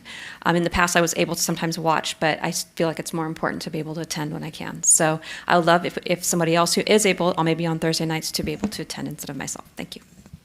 Thank you. I think the easiest way to do this is, well, you're already the liaison, and you're no longer the alternative liaison. Vice Mayor, would you like to do it? No, sorry. I also have Then- commitments on Thursday, which is why I didn't originally sign up for this position. But I actually did have a question. For Sure, Lynn, sure. So to clarify, the alternative position doesn't necessarily have to go, it's on the liaison themselves. Okay, so. Okay, well then, for the sake of time, I'm happy to do it for 3 months. I'm a short timer, but I'm more than happy to do it. So with council consensus, if that's sufficient, let's say 4-0 to reflect the mayor's volunteerism to Mr. serve Mayor, as. are you sure you don't want to wait 2 seconds to see if you're a 5th member? I think I hear. I'm just trying to get you at home early, Justin, but okay. Let's all wait for her. All right. No, I hear. Councilmember Mullins, welcome back. Would you like to serve? You've been appointed as the liaison for. Order. Councilmember Mullins, I was trying to volunteer. However, they would like to include you in the vote, and I think this is important. Would you like to be the alternate to the Parks and Rec Board? Did I hear you going to volunteer? Reluctantly. But if you would like to do it, I would be more than happy to have you do it. You know, I really would love to do it. Honestly, I would love to do it. I just have Monday and then Tuesday council meeting. Then we have Wednesday, and I have Wednesday afternoon as well. So it would be every day of the week. It's a little bit tough on my family life. So, Mr. Mayor, you're the perfect one. But now, can I ask? I think Councilmember Anthony, I'm the main, and we need an Okay. alternate. Oh, okay. So you're able to attend the meetings? Yeah, I try to go as often as I can. Thursdays is also tough for me, but Okay. yeah. That's why I need an alternate. If you can do it, I'd appreciate it, and I'll cover you at the police commission meetings. Not a problem. Thank you. Happy to do it. And Mr. Hess, if my ice cream birthday cake is a little bit more melted at home because of the delay, I'm going to come see you, okay? All right. Mr. McDougall, can we do it by consensus? Do we need a full roll call vote on this? Yes, but I'd point out that Burbank has 5 nines energy reliability, so your ice cream cake should be fine. Well, they took it out to defrost, so it'll be anyway. Let's not go there. All right, the record will reflect without objection 5-0 confirming the appointment as the mayor to serve as alternate. And of course, and I look forward to my cake soon. With that, the third report and final report to council this evening is regarding an update on the Art in Public Places program in the city of Burbank. I would like to welcome Mrs. Megan Wilkie from the Parks and Recreation Department to present our report this evening.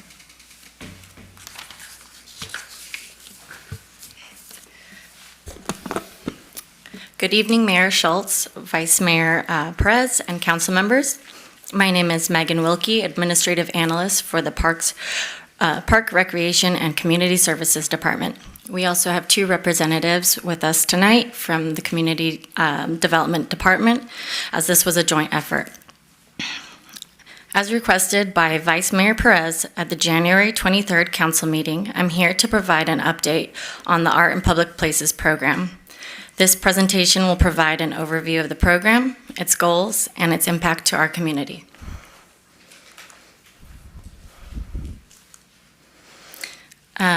To provide an overview, the Art in Public Places program, established by an ordinance adopted in May 1992, is a development standard aimed at enhancing Burbank's aesthetic quality and promoting cultural enrichment within our community. The City of Burbank recognizes the value of public art and enriching the lives of its residents and visitors. The program is designated to achieve the following objectives: enhance the visual attractiveness of the city, increase understanding and enjoyment of art for Burbank residents and visitors, encourage collaboration among professionals involved in urban design, invite public participation and interaction with public spaces. I'll now walk you through the Art in Public Places requirements. The development standard applies to development projects valued of $500,000, as well as multifamily residential projects of $1.5 million. Developers are required to allocate 1% of their total project cost, excluding land acquisition and parking, toward a permanent on-site art installation, or pay an in lieu fee. Unlike development impact fees, which are designed to offset the impacts of development, this program is a requirement directly tied to the approval of development projects. Developers may install artwork during the construction phase of their project, or may enter into a deferral agreement with the city, allowing them to delay the installation of artwork. In this case, they must provide the city a deposit of their total art obligation before obtaining a building permit. Although developers may receive a certificate of occupancy before the artwork is completed, their deposit is refunded only upon the installation of the artwork. If the artwork costs less than the minimum allocation, the difference is deposited into the fund. The program supports permanent art installations, but also acknowledges that on-site art may not always be feasible. In such cases, developers can opt to pay an in lieu fee to the Art in Public Places Fund. The fund may also be used for public art installations at city buildings or public grounds, and for maintaining city-owned public art. To date, the program has an inventory of over 130 public art installations throughout the city, 42 of which are city-owned. The city is responsible for maintaining these city-owned installations. Each fiscal year, about 5 pieces receive maintenance, which is funded by the Art in Public Places Fund. On the next 2 slides, I will share 10 art projects that have been fully funded through the Art in Public Places. The following 10 projects have been fully funded through Art in Public Places: the Wagon Pull on Chandler, the Family Outing on Chandler, the 5 Points Gateway, which is across from Costco, the Track Walker, which is featured on the presentation, Mutualism, which is located at the Northwest Library. This next slide shows a continuation of those funded projects, and on the slide we have 2 photos of recently completed art installations. The top photo highlights the McCambridge Recreation Center gym mural, a community in action, and the lower right you will see the answer is yes art installation located at the Verdugo Aquatic Facility. In collaboration with the Burbank Cultural Arts Commission, the Art in Public Places program has sponsored the transformation of 65 utility boxes into a citywide outdoor art gallery as part of the Burbank Arts Beautification Initiative. This effort has been supported by approximately $72,000 from the fund. The cities listed on this slide, Culver City, Glendale, Pasadena, Santa Monica, and West Hollywood, have robust art programs. And it's important to note that the requirements and allowable uses of each program vary city to city. In the city of Burbank, we are legally bound by the Burbank Municipal Code to adhere strictly to the uses specified for the Art in Public Places program. We cannot divert from these program uses, ensuring that all funds and resources are applied as intended in the Burbank Municipal Code. Over the years, amendments have been made to the Burbank Municipal Code to refine its application and align with the city goals. In 1993, an amendment was made to revise the application process. In 2002, an existing sunset provision was removed. In 2008, an amendment allowed for allocation of up to 50% of developer art obligation to the Burbank Arts and Education Foundation. In 2011, the Sister City Art Exchange Program was added to the ordinance. Following these changes, in March 2013, the City Attorney's Office reviewed the program to evaluate its original purpose and ensure compliance with Prop 26. The review aimed to confirm that the funds from the program were correctly classified as fees rather than taxes. If the funds have been classified as a tax, it would have required voter approval, which could have complicated or potentially stopped the funding.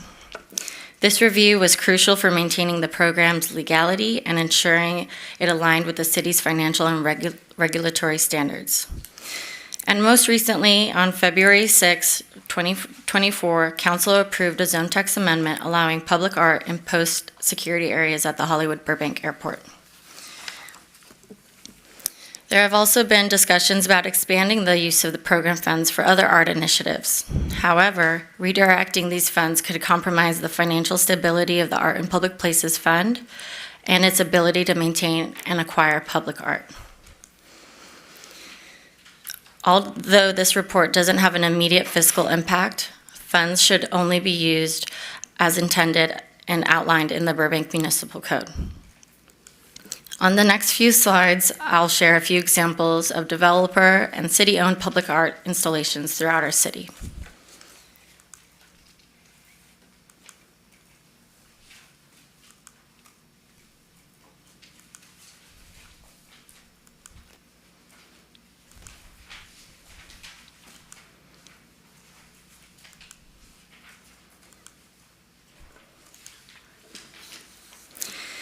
And to conclude, public art enhances the value of development projects. It promotes cultural tourism and fosters a sense of pride within our community.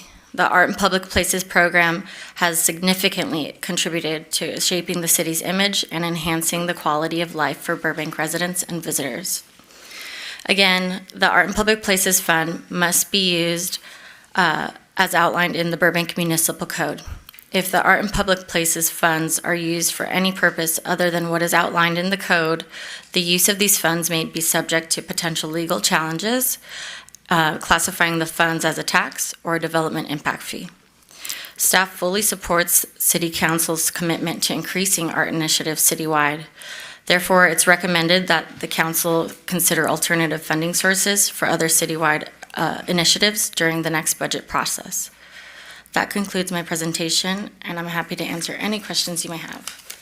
Thank you very much for your presentation. Before we take questions, we're going to go to quick public comment. I do have one card for public comment. Kat Olson. Kat, come on down. You'll have 3 minutes whenever you're ready. Great. Thank you, Council, for your interest in the Arts and Public Places Committee and for shining a spotlight on public art tonight. My name's Kat Olson. I joined Arts and Public Places in 2018. I've been chair of that committee since 2022. And what drew me to the committee initially was the importance of visual art being dispersed throughout our community, where it's available to everyone, because not everybody is able to access art in a formal setting, or maybe just not as often as they'd like. It takes time and money and transportation to get to a museum. You might not always have one of those things to spare. So that's why our goal is when you go to the store or take a walk or visit a playground or go to the library, public art becomes part of your day. We want to hear kids make music under the vibrant mural outside the Verdugo pool, to feel like that art was made for them, because it was.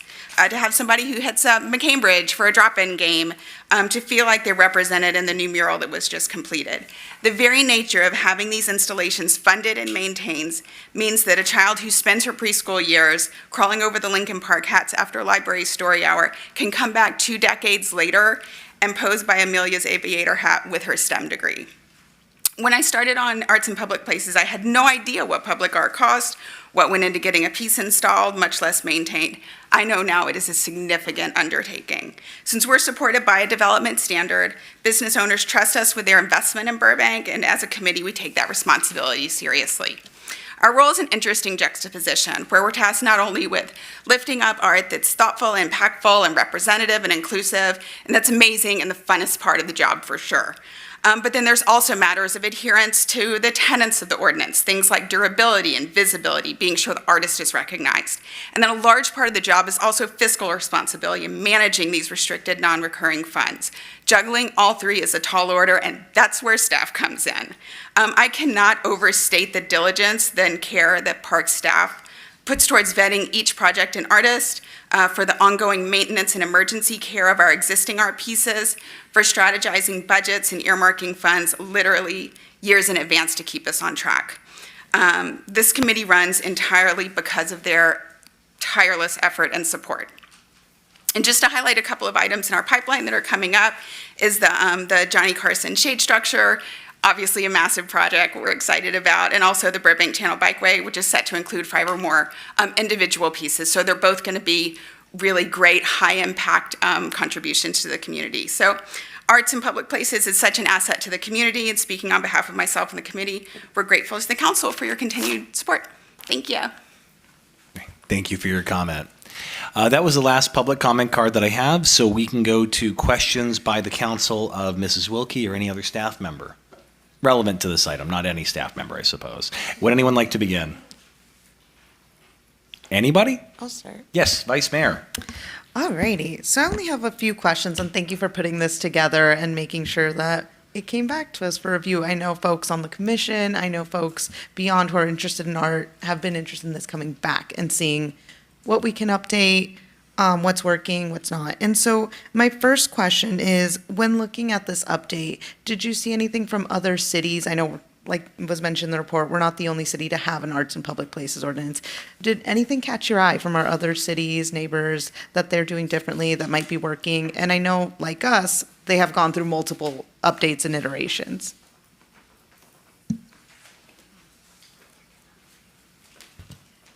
Welcome, Ms. Garcia.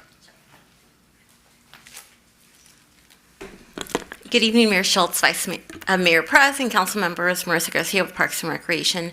Just want to provide the council that staff did not do an in-depth analysis comparing the City of Burbank's Art in Public Places program as compared to other cities. Our direction, at least as I understood it, was to provide an overview of our Art in Public Places program. Certainly, we are aware of the other programs within our neighboring communities. We are aware that they are, as Ms. Wilkie shared in her presentation, they're all each city is very unique. And the way that their program, how it's administered, and how those dollars are utilized are also very unique. We also don't know if those funds are a development standard or development impact fees, which certainly will dictate if there are any funding restrictions to those funds. So to that point, staff did not do an in-depth analysis. Certainly, if that is a direction, we can certainly take a look at that.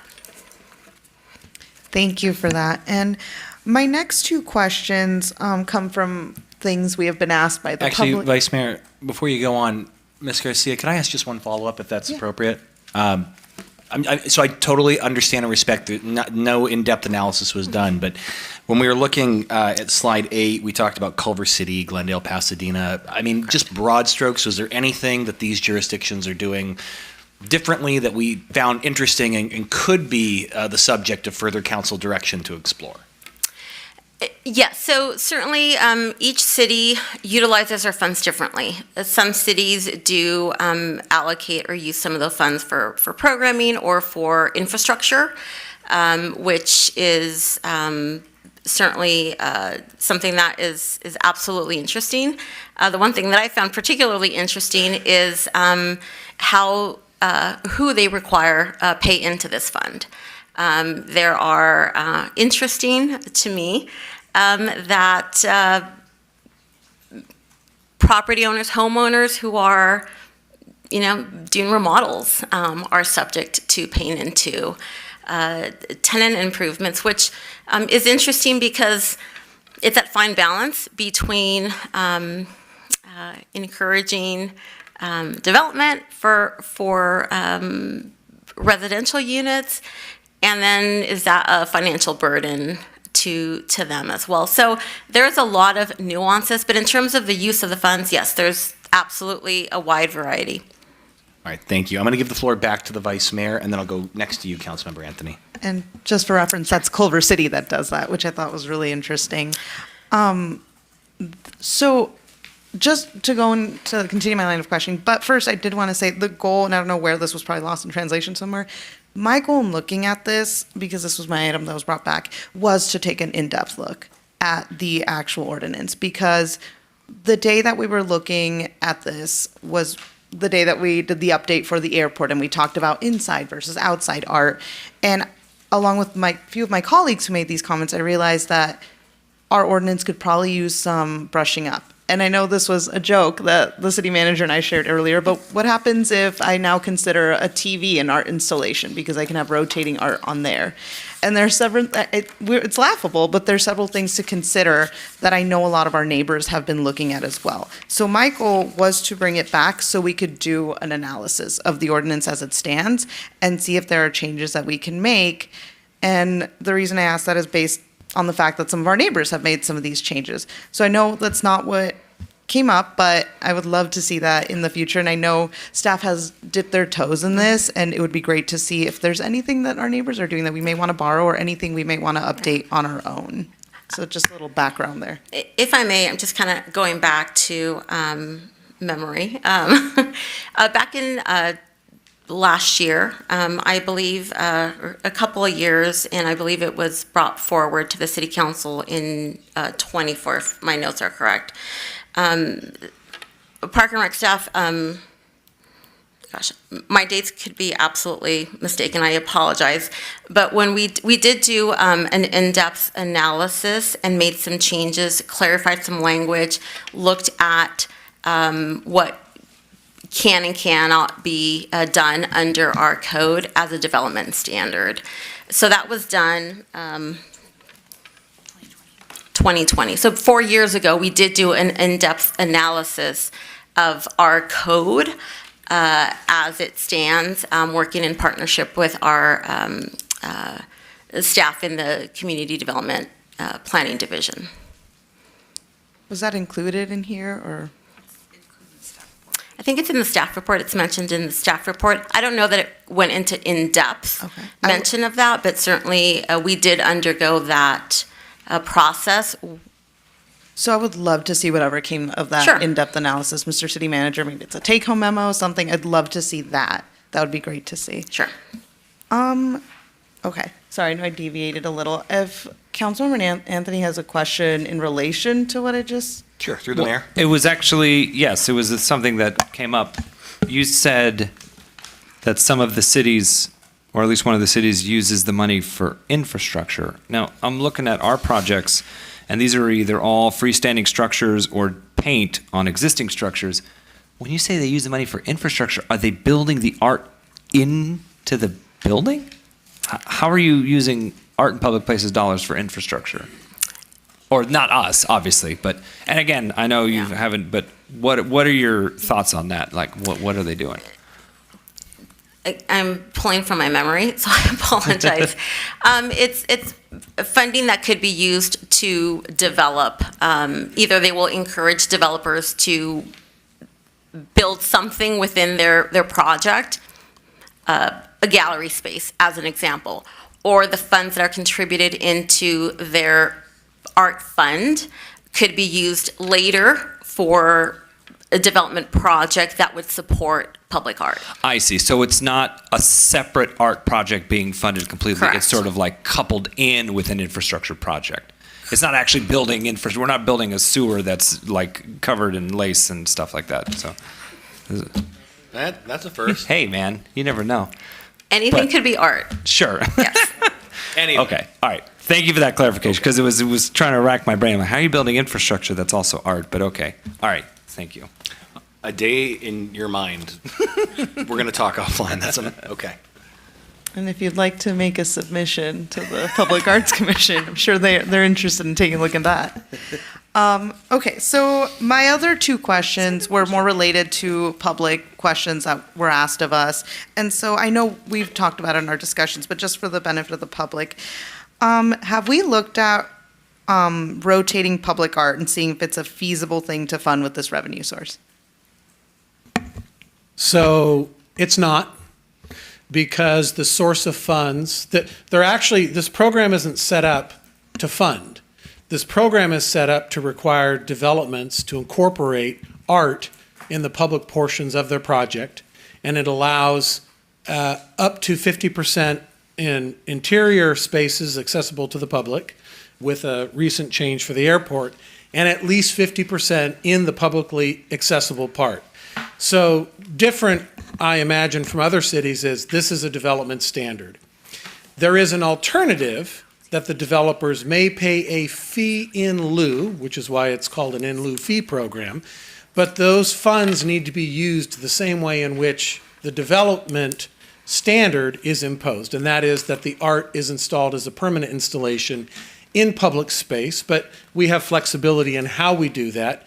And, in terms of infrastructure, if it's an artistic shade structure, it could be that some public building could make an artistic area in which art could come and be displayed, but that art installation has to be permanent. And so in terms of rotating art, there's a challenge there on how you make a developer meet the requirements by having something move off-site.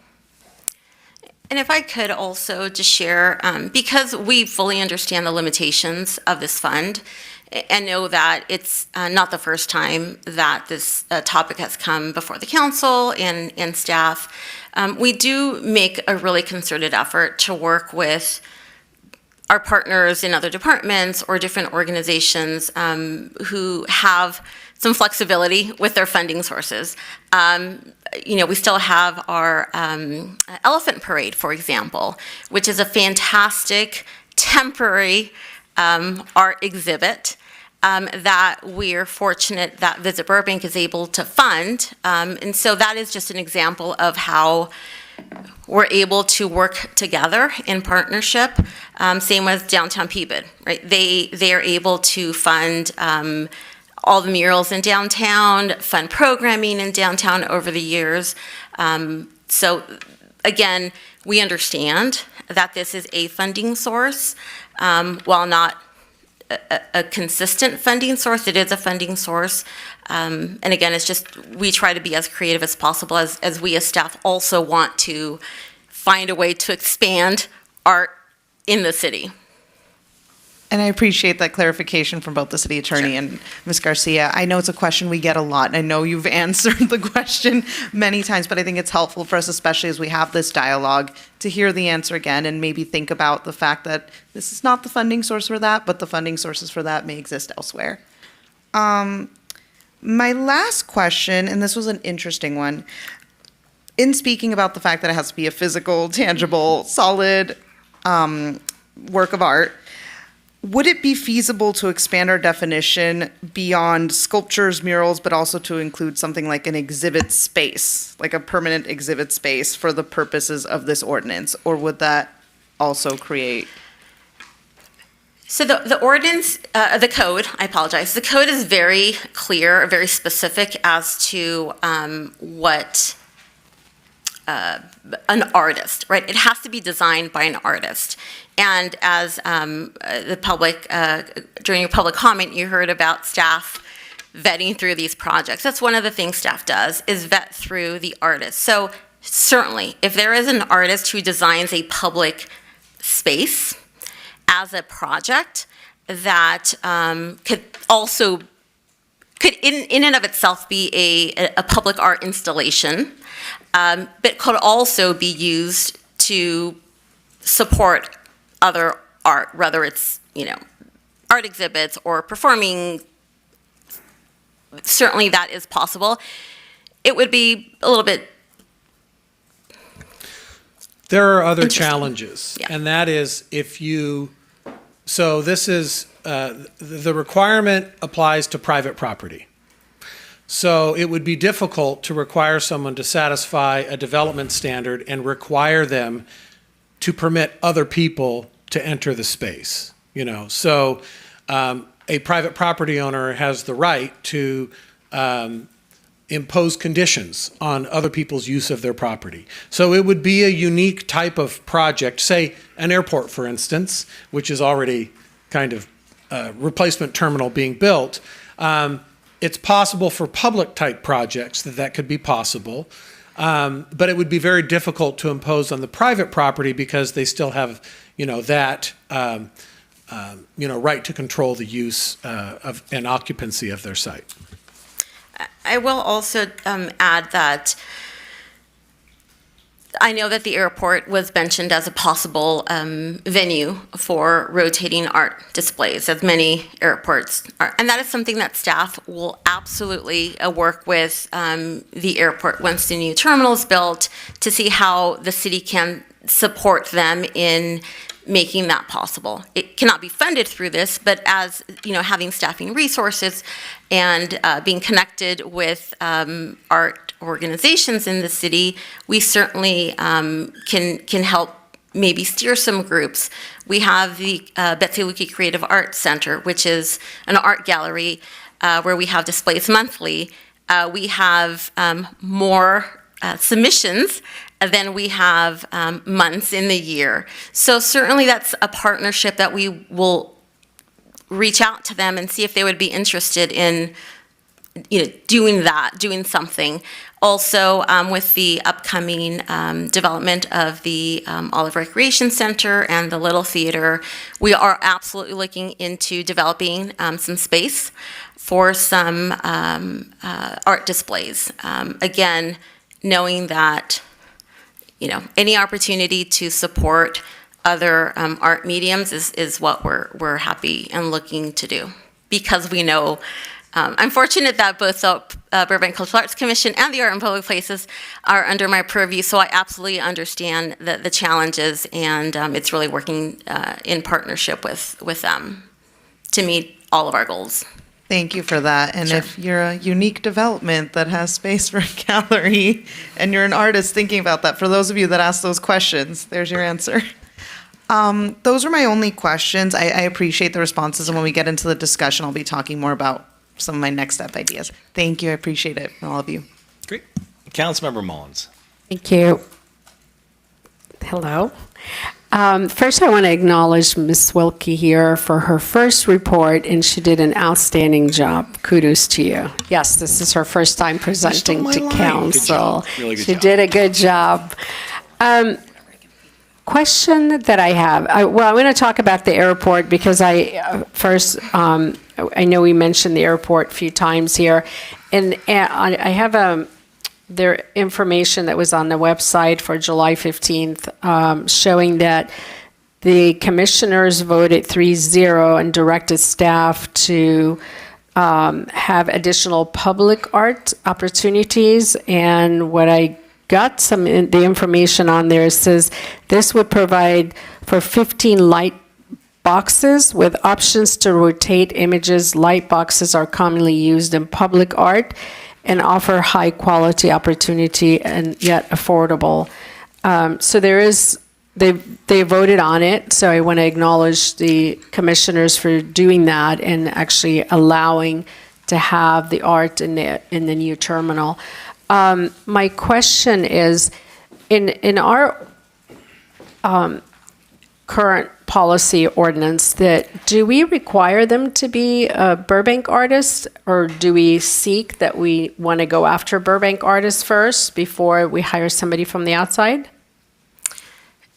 Are you talking about private developers or the city projects? For both. I mean, if the developer, it's in the agreement and they know that they have to provide a piece of art, do we encourage them? Do we have something in writing to say we would prefer you get a local Burbank artist versus getting to commission somebody from the outside? And also applies to our city when we have projects ourselves. The code does not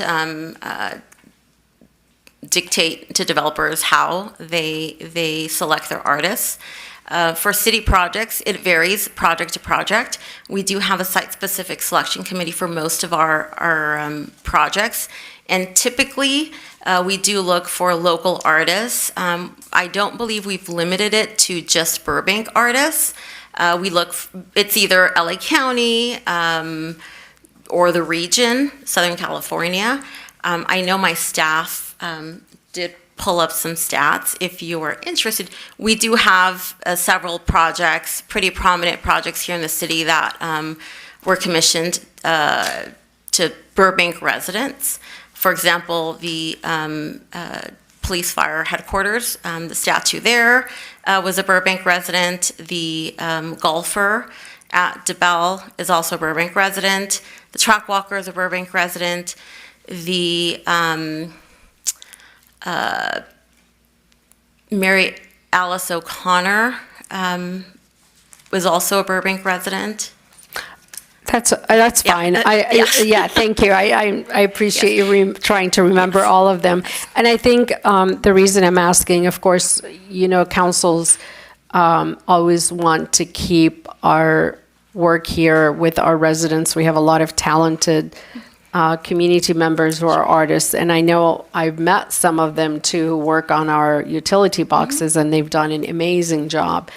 So the reason I'm asking, because it often gets brought up to our attention, instead of going and commissioning an outside artist, we have a lot of talent in-house, so perhaps later on in our discussion we could see how do we incorporate that if possible, because I know sometime with art, you might require a piece that you don't have anybody locally that can commission to be doing it. So not to tie everyone's hands, but I think the goal is to always strive going after our local artists, because we have a lot of talent.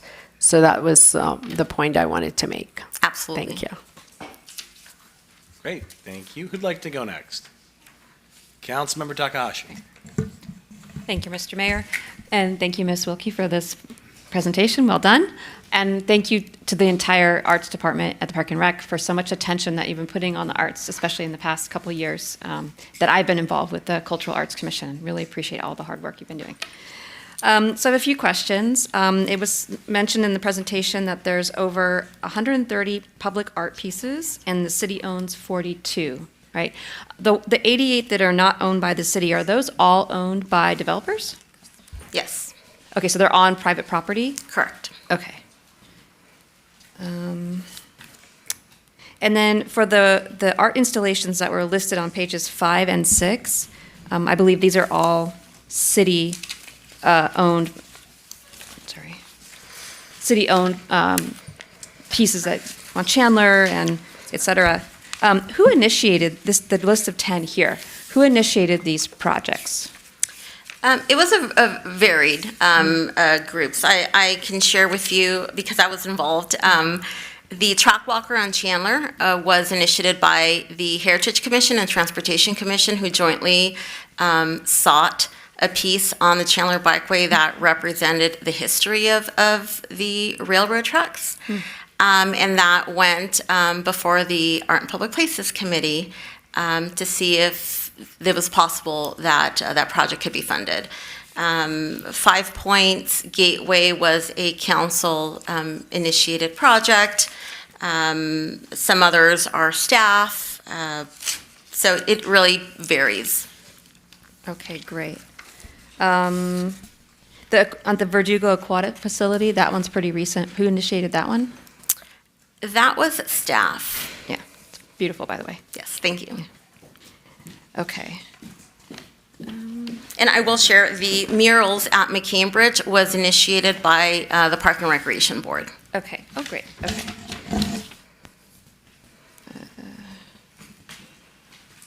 Okay. I'll have some more comments on that in a minute, but I wanted to get that answered. And then later on page 10, it mentions that there's a balance of a little bit over $800,000. Is that a typical amount that's in balance in our fund? No, that is not a typical amount. Okay. We have had, or we have a lot of development going on right now. We have a large a development project in which the developer elected not to do on-site art. And I would say 80–90% of that balance is the developers. Which project was that, if you don't mind me asking? That is 777 Front Front Street. Street, okay. However, although it's not been formally, we're in dialogue with the developer who may want to do actually on-site art, and so we don't know for sure. If that's the case, we would be more than happy to support that. We've not talked to legal about, giving them their money back, but certainly that's a fantastic location. There's that great open space or on their property to do something that, or multiple installations that could be very dynamic for the residents and visitors that will be there. Thank you. Great, thank you. So what I'm hearing you say is that this number is particularly larger than normal in our, what we have available. And without that big influx from that particular development, normally we wouldn't have this much in our savings or in our balance. What would be normally what the balance would be, what the average of in the past?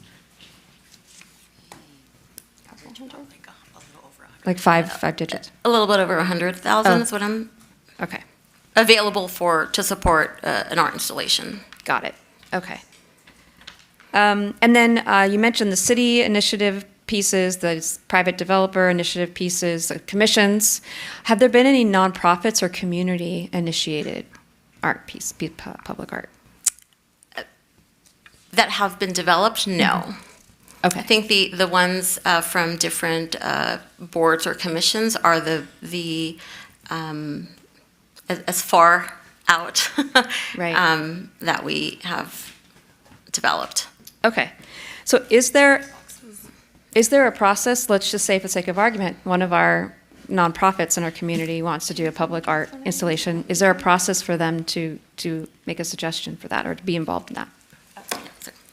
I'll turn it over to my staff. I'm totally hogging the mic. I will turn it over to them. Good evening, Grace Coronado, Assistant Parks Recreation Community Services Director.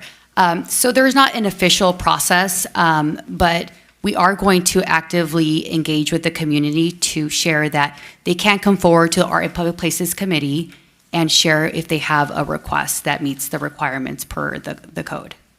Okay, great. I noticed on the website that there's an application for art and public places for developers.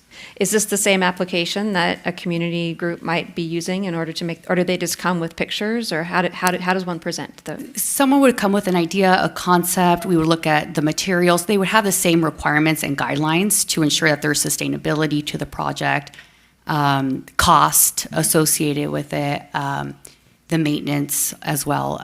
So they would come with a full proposal that we would vet through staff to ensure that it's something that we can present to the APP committee. Okay, great, thank you. Also with, so there's this funding for public art. There's been a question about the funding through the Community Arts Grants Program of the Cultural Arts Commission. Does that Community Arts Grants Program include proposals? Someone could propose a public art through that program? The grant does not particularly have art installations. However, it does have diverse offerings. So annually, they have an allocation of $50,000, which this year they have granted about $48,000. And the diverse requests that they had and they granted to were uses for film, theater, music, an event, dance. So really performing arts, very, very diverse arts, which is actually what we're looking for to further expand our arts within the community. So we do strengthen our partnership with Burbank Cultural Arts Commission as well. And we also include and engage with the Burbank Cultural Arts Commission to participate in our site selection committees as well. So we're working closer and closer with the commission so that we can further expand the efforts throughout the city. Okay. And if I heard you correctly, that grant program funds events or projects that are not permanent. They're maybe like music or theater or some visual arts, something like that. And the funds can also, they vary from 1,000 to 5,000 per organization. We want to make sure that we are helping as many organizations as we can. Okay, great. I think that's it. Let me just double check. Okay, that's my questions for now. I do have some comments later, but that's my questions. Thank you. Sure. Councilmember Anthony, I think you're next up. Yeah, I don't have any questions. I just have a lot of critiques on Ms. Wilkie's presentation. No, I'm kidding. This is fantastic. Go easy. She won't want to come back. There's two pieces in here I'd never actually seen before, and you actually included the names of the art pieces, which I didn't even know a lot of the names. This is fantastic. I'm betting you had a lot of fun putting this together. And that's the end of my comments. Okay, Councilmember Takahashi. Yeah, sorry, there was one more. Okay, so pertaining to one of my earlier questions about the number of, we have 88, was it 88? I lost my page. Around 88 publicly or city-owned art installations. Do we have an inventory list or a list somewhere of all those installations and where they're located, et cetera? And is it available to the public? We do have a list. We're currently updating it with our new photos, and we're working with our IT and GIS department to locate them all on a map, like an interactive map, so that we can have it listed on our website. So when you hover over a pin, you can see the art name, a little bit about the artist, and a photo. So we're actively working to update that. That's fantastic. Please make it very easy to see, like maybe even front page splash. And send it to us as Send soon it as it's to done. us, put it on the tourism page, all that stuff. Oh, that's amazing. Thank you so much for doing that, working on that. Thank you. Any other questions? Well, since Councilmember Mullins stole my line, Mrs. Wilkie, how did we do tonight? We weren't too bad, right? We didn't bite. I think I'll return. Outstanding. You know, this council's got a lot of heart. Sometimes we make you laugh, sometimes we make you cry, but it's always entertaining, right, Joe? I mean, I may not have my ice cream cake, but I got an Oreo. On that note, let's go to deliberations. Y'all said you have a lot of thoughts. Who'd like to begin? Councilmember Mullins, on the button right there. What would you like to say? Well, first I have to say why I'm very biased to this young lady. I happened to be in charge of hiring her in the city clerk's office. So I was going to be upset if you picked on her tonight. And clearly you made an excellent choice. Absolutely. So no, thank you for that really excellent report. And my point that I was making earlier to Ms. Garcia is we want to make sure that we're focusing on our local artists. As much as we can. I don't know if there's a way to put it in any agreement with the developers or language that could be obviously visible enough that they know this is our criteria and this is what we would like to go first with the local artists, if possible, if they're available, and we can commission them. I think that would help our local artists, and then, of course, we'd be very proud to have their art display in our community. So that's my comment, and I appreciate all the information you provided. Thank you. Can I follow up on that, Councilmember Mullins? You know, when you make that database, could you put like a little star next to the artists that are Burbank artists? I think that'd be kind of neat to know on that list. Thank you. Great. Councilmember Anthony. Yeah, I just wanted to ask a question. Legally, can we make that kind of requirement or a preference, or how can we word that so that it's not It's getting in currently unprecedented. Okay. So we'd have to get back to you. Okay. Which means lawmakers got to make new law, I guess. That sounds like great direction. With proper advice. I appreciate you, Joe. I really do. All right. Any other deliberation? Yes. I have a question for the Vice Mayor. I know you talked a little bit about rotating installations, and I don't know if that's just one part of why you brought this back. Were you interested in expanding the total number of art? Do you think that it needs to be more varied, the type of art? Were you looking to maybe make it easier for artists to get through the process? Like any of that kind of stuff that you were interested in for bringing this back? Yeah, thanks for that. So I guess I'll go now. What really, like I Vice shared, Mayor Perez, you have the... like I shared earlier, what really prompted this was looking at some of our neighbors updating their ordinances. For me specifically, I was looking at Culver City, a little bit of what Marissa mentioned earlier, with some of the updates they've made, and I thought some of those things were interesting, and I wanted to see from staff kind of an update on how that might fit into our ordinance, or are there, to the city attorney's point, things that prevent us from doing certain things? So my goal, and what I would like to do at the end, is ask for a second step report with some of the recommendations, like what Councilmember Mullen shared about Burbank artists, and get that feedback to staff and see if they can bring back any thoughts or updates to our ordinance. For me, based on some of our neighbors and what they're doing, do we like any of those things? Give you a chance to do that deep dive from some of the things Councilmember Takahashi shared, some of the things Councilmember Mullen shared, and really give that recommendation to staff to go forth and bring us back a second step report with an update. Anything else, Councilmember Anthony? Great. Councilmember Takahashi. Thank you. Yeah, I am so excited that this is in front of us today. This is an opportunity, any opportunity we have to increase the amount of visible art in our city, all art, but visible art is a particular love I have. And it's one of my secret goals for Burbank to eventually become Mural City USA. It doesn't exist yet, but there are cities with lots of murals, and we're going to make it exist.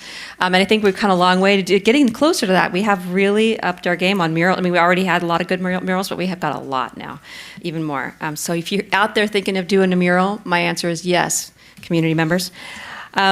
So one of the reason why I asked about the Cultural Arts Commission grant is because I think that is a model or an opportunity maybe that if the art in public places isn't a fund that's consistent, because it's ups and down depending on who's developing and what we've done already with it, that a program like that or tangential or paired or something might be something to consider for the next round of budgeting, or looking at the future of how we can have a consistent, or we can incorporate that grant to be like one applicant can do public art or something like that. I also think this is a great opportunity, I mentioned briefly earlier, is to really tie this into tourism.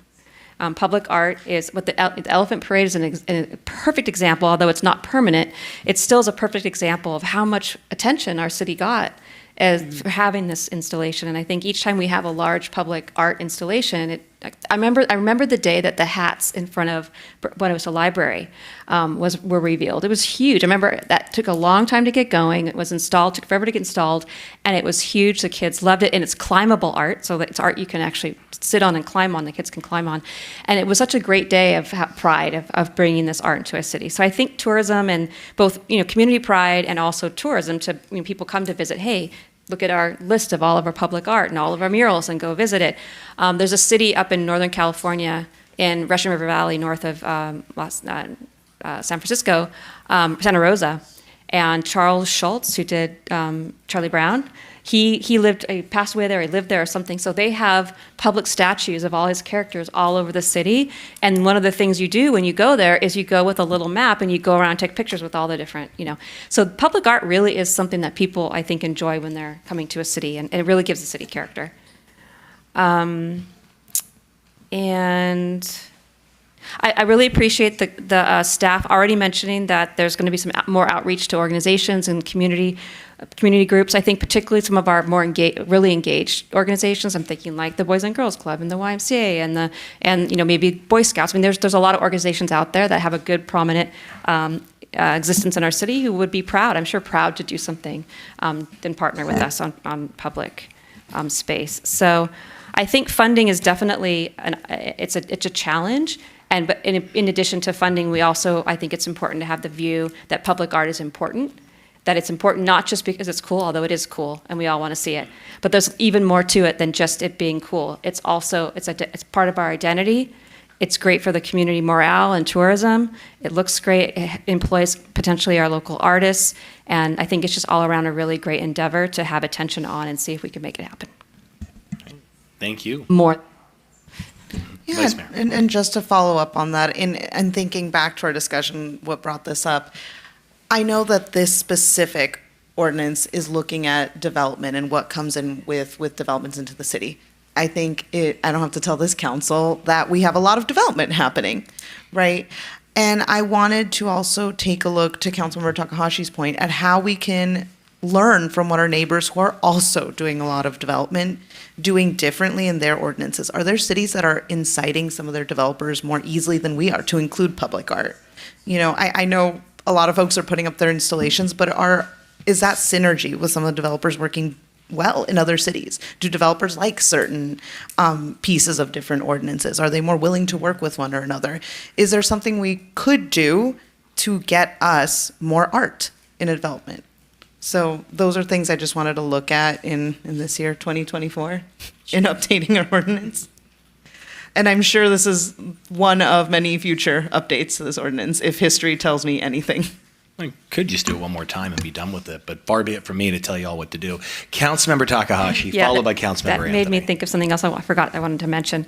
I really appreciate all the commissions that have been involved to get things done. You think cultural arts is going to be the one where the initiator for all the art projects, but they gave a list of several commissions. So, and I'm wondering too, one that may not be as obvious is like the Infrastructure Oversight Board or some sort of like in our infrastructure. Like the first thing that comes to mind is the bridge. That if and when, knock on wood, we get the new Olive Bridge, that'd be kind of a cool place to do public art when we redo the bridge. So there's also opportunities that we're working on in our city to update things or to improve our infrastructure that we have an opportunity to add. I remember when the Burbank Bridge was redone, that I think he was mayor at the time, Mayor Talamontes he may have been a vice mayor, wanted to have like a big Burbank sign on the bridge, and we didn't, but it was a Caltrans project, so we couldn't really negotiate that. But if it's something that we're involved in, we can definitely add something that'd be cool like that. And this is, our commissions can be a way to come up with some cool ideas about that. Definitely. Councilmember Anthony. I just wanted to mention to the Vice Mayor's point, other than the sister city change and the exemption for the airport, this ordinance has remained pretty much exactly identical for 30 years. And not that it hasn't been working, but if there's opportunity to expand it and make it work even better, I'm open to it. Any other deliberation? Before someone makes a motion, I would just say I may not be here for the continued discussion, but I think the two questions that I would have in looking at Culver City or any other ordinance would be answering that question of who pays into the fund. Are there people that pay into the fund in other cities that are not required to do so in Burbank? And that's very much a policy conversation. Maybe we don't want to add that added cost, but I think it's a question worth answering so we can at least have the full conversation. And then I guess the second component would be what's eligible to receive the funding. It sounds like from Ms. Garcia, there are some programming components that other cities have.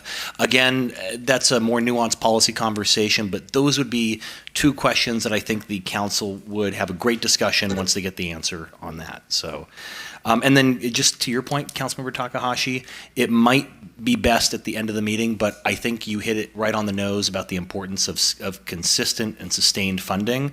And I would definitely encourage the next council in the next budget year to have a budget white paper to look at that. So I'll leave it there, but I would strongly support a request like that. And I will also just close on the fact that I remember that conversation about the bridge. I love the idea of public art on the bridge. I would have just been happy for a completed bike lane from Caltrans. But, that can be public art if done right, too. Yes, that would, and safer. But anyway, now we're going to another topic. Would anyone like to make a motion or, and it's technically a note and file, but if there's any further direction to staff, now would be the time. And we'd love as specific as you can get, so we hit the target. All right. I feel like Vice Mayor is chomping at the bit here. Okay, I'll try. Okay. So Go for it. So I'd like to make a motion requesting a second step report that provides a deep analysis of updating our arts and public places ordinance, including information from our neighboring cities that have these ordinances, a review of the possibility of looking at Burbank artist mandates, and anything else? Just so can I clarify the motion? Yeah, Are you please. suggesting a direct side-by-side comparison of the Burbank ordinance as compared to the city of Culver City with a local artist inclusion component? Is that what you're going for? I would say Culver City, Pasadena, the cities mentioned on the list that staff have already looked at. Okay, great. I was going to add to that the list that staff provided, so we have more than just one city to look at. So that's your motion. Is there anything else to the motion? And then I'll call for a second. I just want to clear, is that your full motion? Could I ask the maker of the motion, is this with the intent to expand art in public places, to diversify art in public places? I would say I don't know that I should go there. Okay, fair enough. I think we should Yeah, get the leave it open, information, evaluate, and decide the directions we want to go at that But I think the time. answer is probably because most folks want more art, not less art. So I'm thinking we're going that direction. So we have a motion. Is there a second? I'll second. I knew you would. Thank you. Is there any other discussion? No? All right. Mr. McDougall, could we just do a vote by acclamation for the sake of time? Or show of hands, or we can do the roll call if you like. I'd like a roll call, please. You've You know, only my got ice cream, so many left. ice cream cakes melt. It's like a pool on the floor now. I miss Councilmember part. Anthony? Yes. Councilmember Mullins? Yes. Councilmember Takahashi? Very big yes. Vice Mayor Perez? Yes. And Mayor Schultz? You only got me 97 more days. Yes, and the motion passes 5-0. Congratulations, everyone. Of course I count. You know who I am. That closes this agenda item. Thank you all for staying so late. Congratulations. I clearly get much more out of this than the average council member, I think. With that, we will now hear council comments, including reports on council committee assignments, attendance at conferences, regional meetings, and community events. And as always, I appreciate the go-getter attitude of Councilmember Mullins, always the first one to volunteer. Fine. Councilmember Anthony, followed by Councilmember Mullins. I won't want to take it away from him. All right, let's see if I can set the pace. Wednesday, August 14th, I went to the Chandler Bikeway birthday party, 20th anniversary. Thank you. On the 21st, I attended Vallarta's grand reopening. They've expanded, and it's awesome.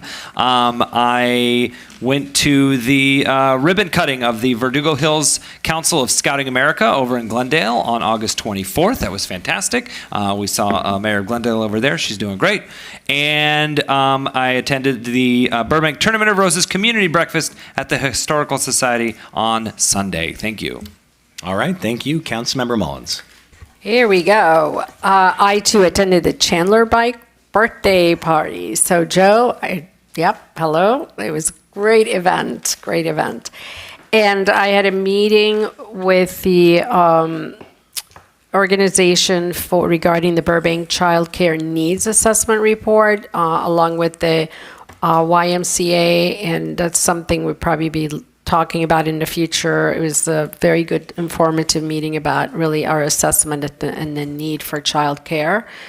I attended the Police Commission meeting. I also attended the Burbank Communities Driver Safety Campaign. We finally kicked that off the ground, and it was well attended by lots of people. And want to give shout out also to the police department and fire department. They were there along with the vice mayor, myself. So it was a good event.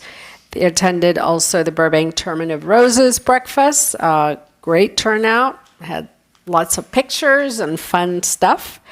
And what did I do last? I met with Mr. Chris Wyatt with the BMA. He's the BMA president. I believe he's sitting here in the audience.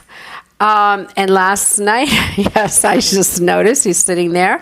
And last night, I attended, I know the mayor was there too, the Talleyrand Celebration 65 year. It was, if you guys would have been inside to watch everyone just having a blast, dancing, having fun, talking to each other, outstanding event. So shout out to Karen and her staff and everything they do for our community. Thank you.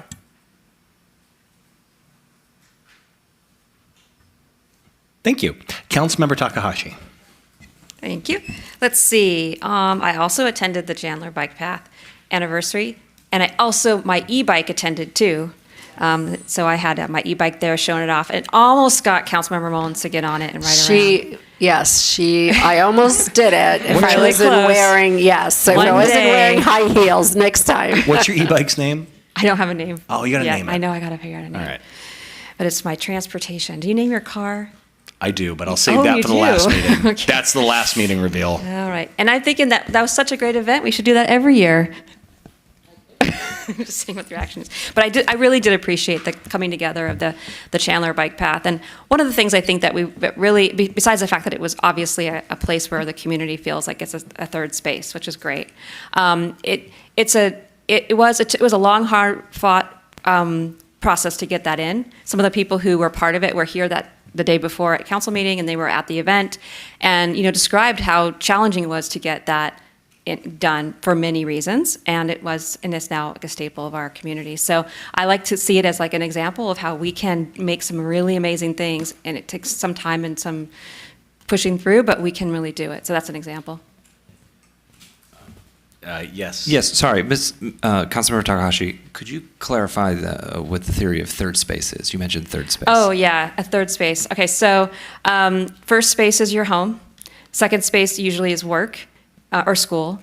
And third space is basically places in the community where you can hang out and feel like it's a place that's yours with other people in the community. Like right here. Yeah, this is, I don't know, there's a third space for some of the people in our community. But that's usually like our San Fernando is the third space. And our parks are third spaces, so, yeah. Thank you. Yeah, I could talk about that forever. All right, so then on the 15th, I attended the National League of Cities First Tier Suburbs Council meeting. I really encourage folks to attend that when you can, and public's welcome. August 17th, I attended the bike and walk audit of the area around Whole Foods, and my group went up past, we were on bikes, I rode my e-bike, that doesn't have a name yet, but it's my vehicle.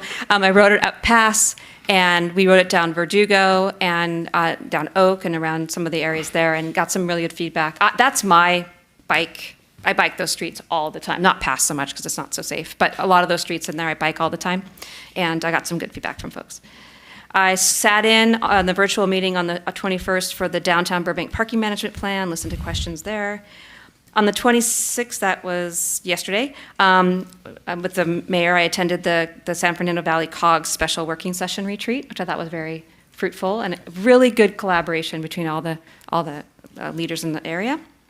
And then later in the evening, I attended an online affordable housing webinar that was hosted by LA Forward. Some ideas of how to increase access and encourage development of affordable housing. And then today, I also met with Chris White, who's sitting in our audience as well. So thank you. And Edgar is a great name for an e-bike. Or Evan. Evan can be, okay. Edgar the bike, I don't know. Ethel.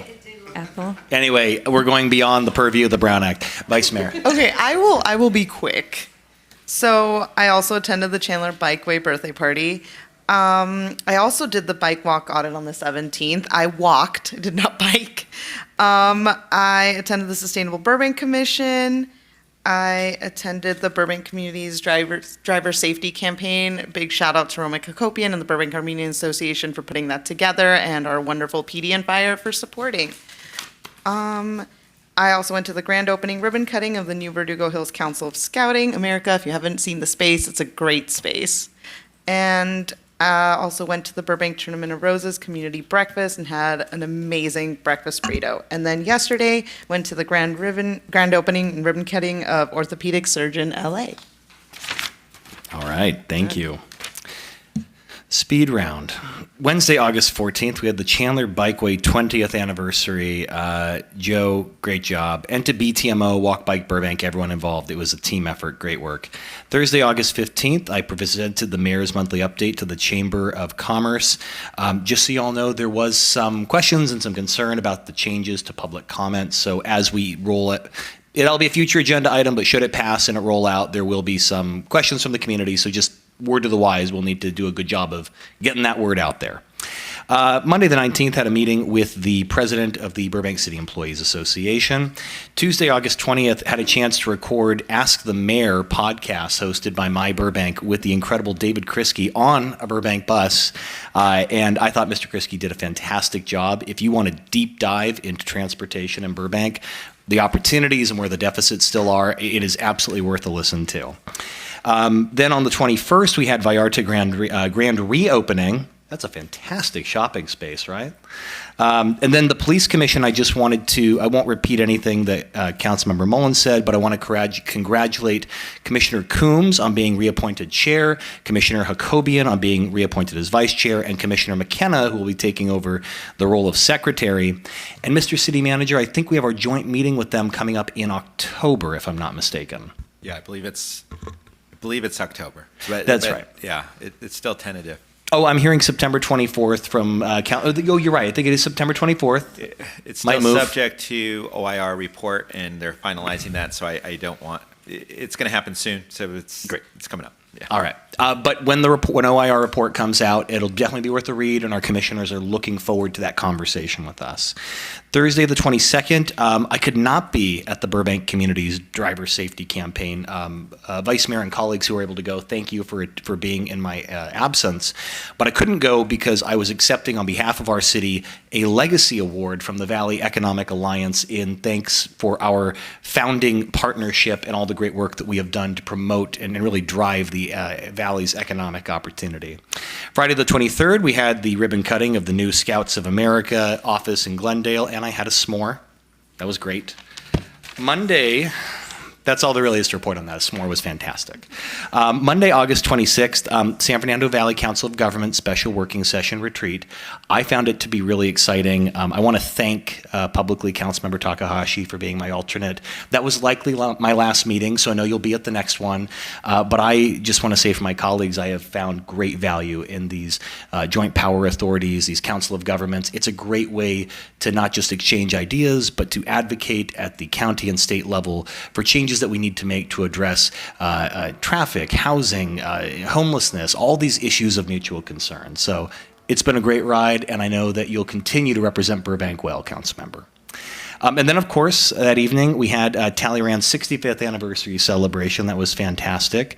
Standing room only, quite literally. I think I almost knocked over Councilmember Mullins at one point. Certainly not intentionally. And then I also sped over for the ribbon cutting at the doctor's office. That was great. And then today I had a meeting with Christy Maloof, a concerned resident, about rent regulations in Burbank. And the last note I just want to say to my colleagues is thank you so much for all the birthday wishes tonight. As zany and goofy as I can be, because I'm sure I'll get questions about it tomorrow, I really enjoy this job. And I actually mean it when I say I'm happy to be here on my birthday, spending time with all of you, cracking jokes. And I just hope that the community sees that you can do a really difficult job, as we all do, and have fun doing it. And I think that those are the kind of public servants I like to see, folks that really invest in the job and enjoy it. And I also want to give a shout out to two of my colleagues and one of our city employees. We have Councilmember Takahashi, Councilmember Mullins, and our city attorney, Mr. McDougall, all celebrating birthdays in the next week or so. So happy early birthday to all of you. Oh yeah, jazz hands. I love jazz hands. Yes. That really made my day, Joe. Thank you. This is a prime number birthday for me, too. It's 53. I always find prime number birthdays to be the most fun. Oh, that's great. I'm celebrating the 11th anniversary of my 25th birthday. It's fantastic. Now is the time. I can count. Thank you very much. Thank you, Christopher Matthew Spencer, wherever you are. We'll talk tomorrow.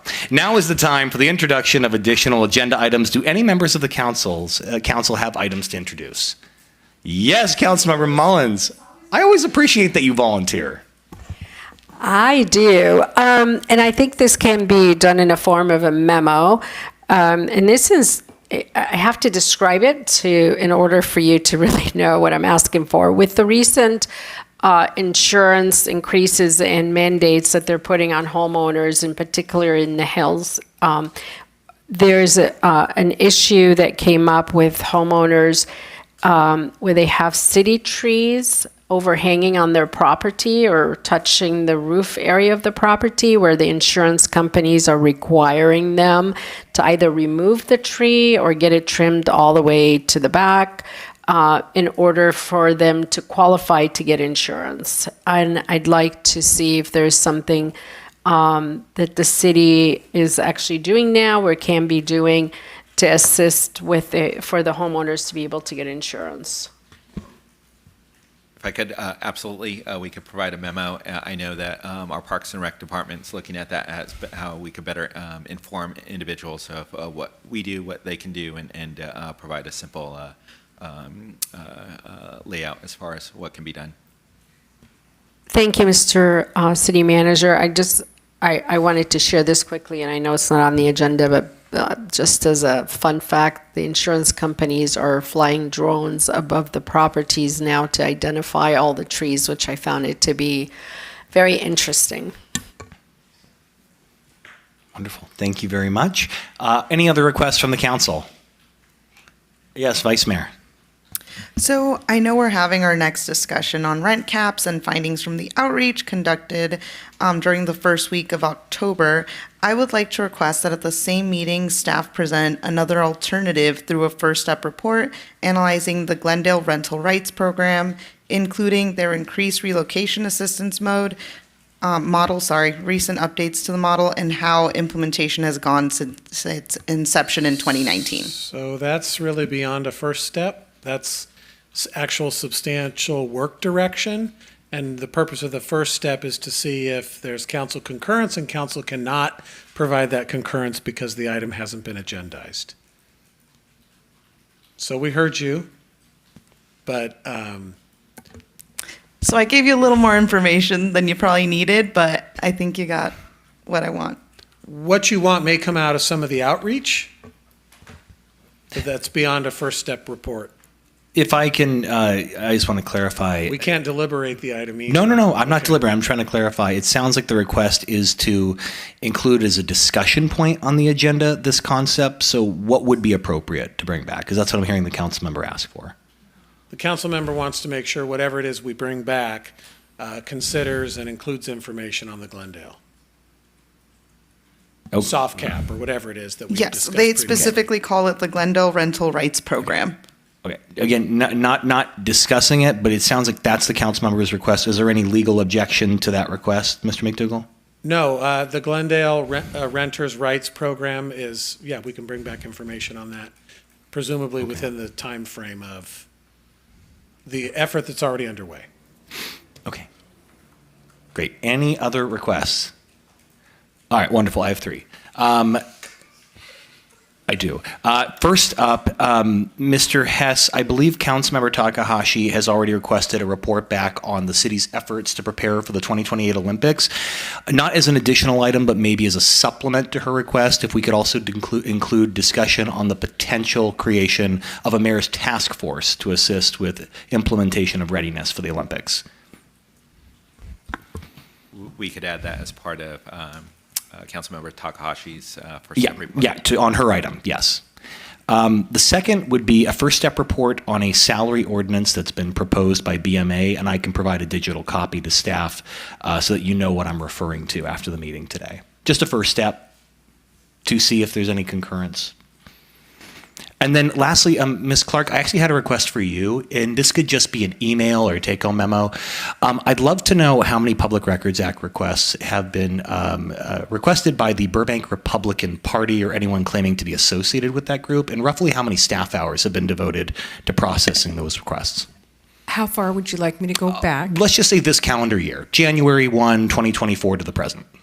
I can do that. And the second part of your request will be a little bit more difficult because we take them in the city clerk's office and then we farm them out to the departments. So PD, Parks and Rec, Public Works, CDD, they spend a tremendous amount of time preparing the materials that are requested. If there's a ballpark estimate, I don't need an exact science. It's more just for informational purposes for the council. Just ballpark, and if that could just be disseminated by an email or take-home memo, I don't need a discussion on it, just informational. And would you also like me to include just the emails or strictly public records requests? There's a lot of emails from that party requesting And Mr. Spencer as well. information. To the extent that it's relevant to the hours worked, sure, but really I'm just looking for how many requests, how many hours. You got it. Thank you. Thank you. And that's all I have. Are there any other requests? Yeah, Oh, can yes. we get out of here before 9? Okay. With that said. Is that a first step report? We now adjourn the meeting to Tuesday, September 10th, 2024 for a regular meeting in the City Council chamber located at 275 East Olive Avenue. Thank you, everyone, and good night.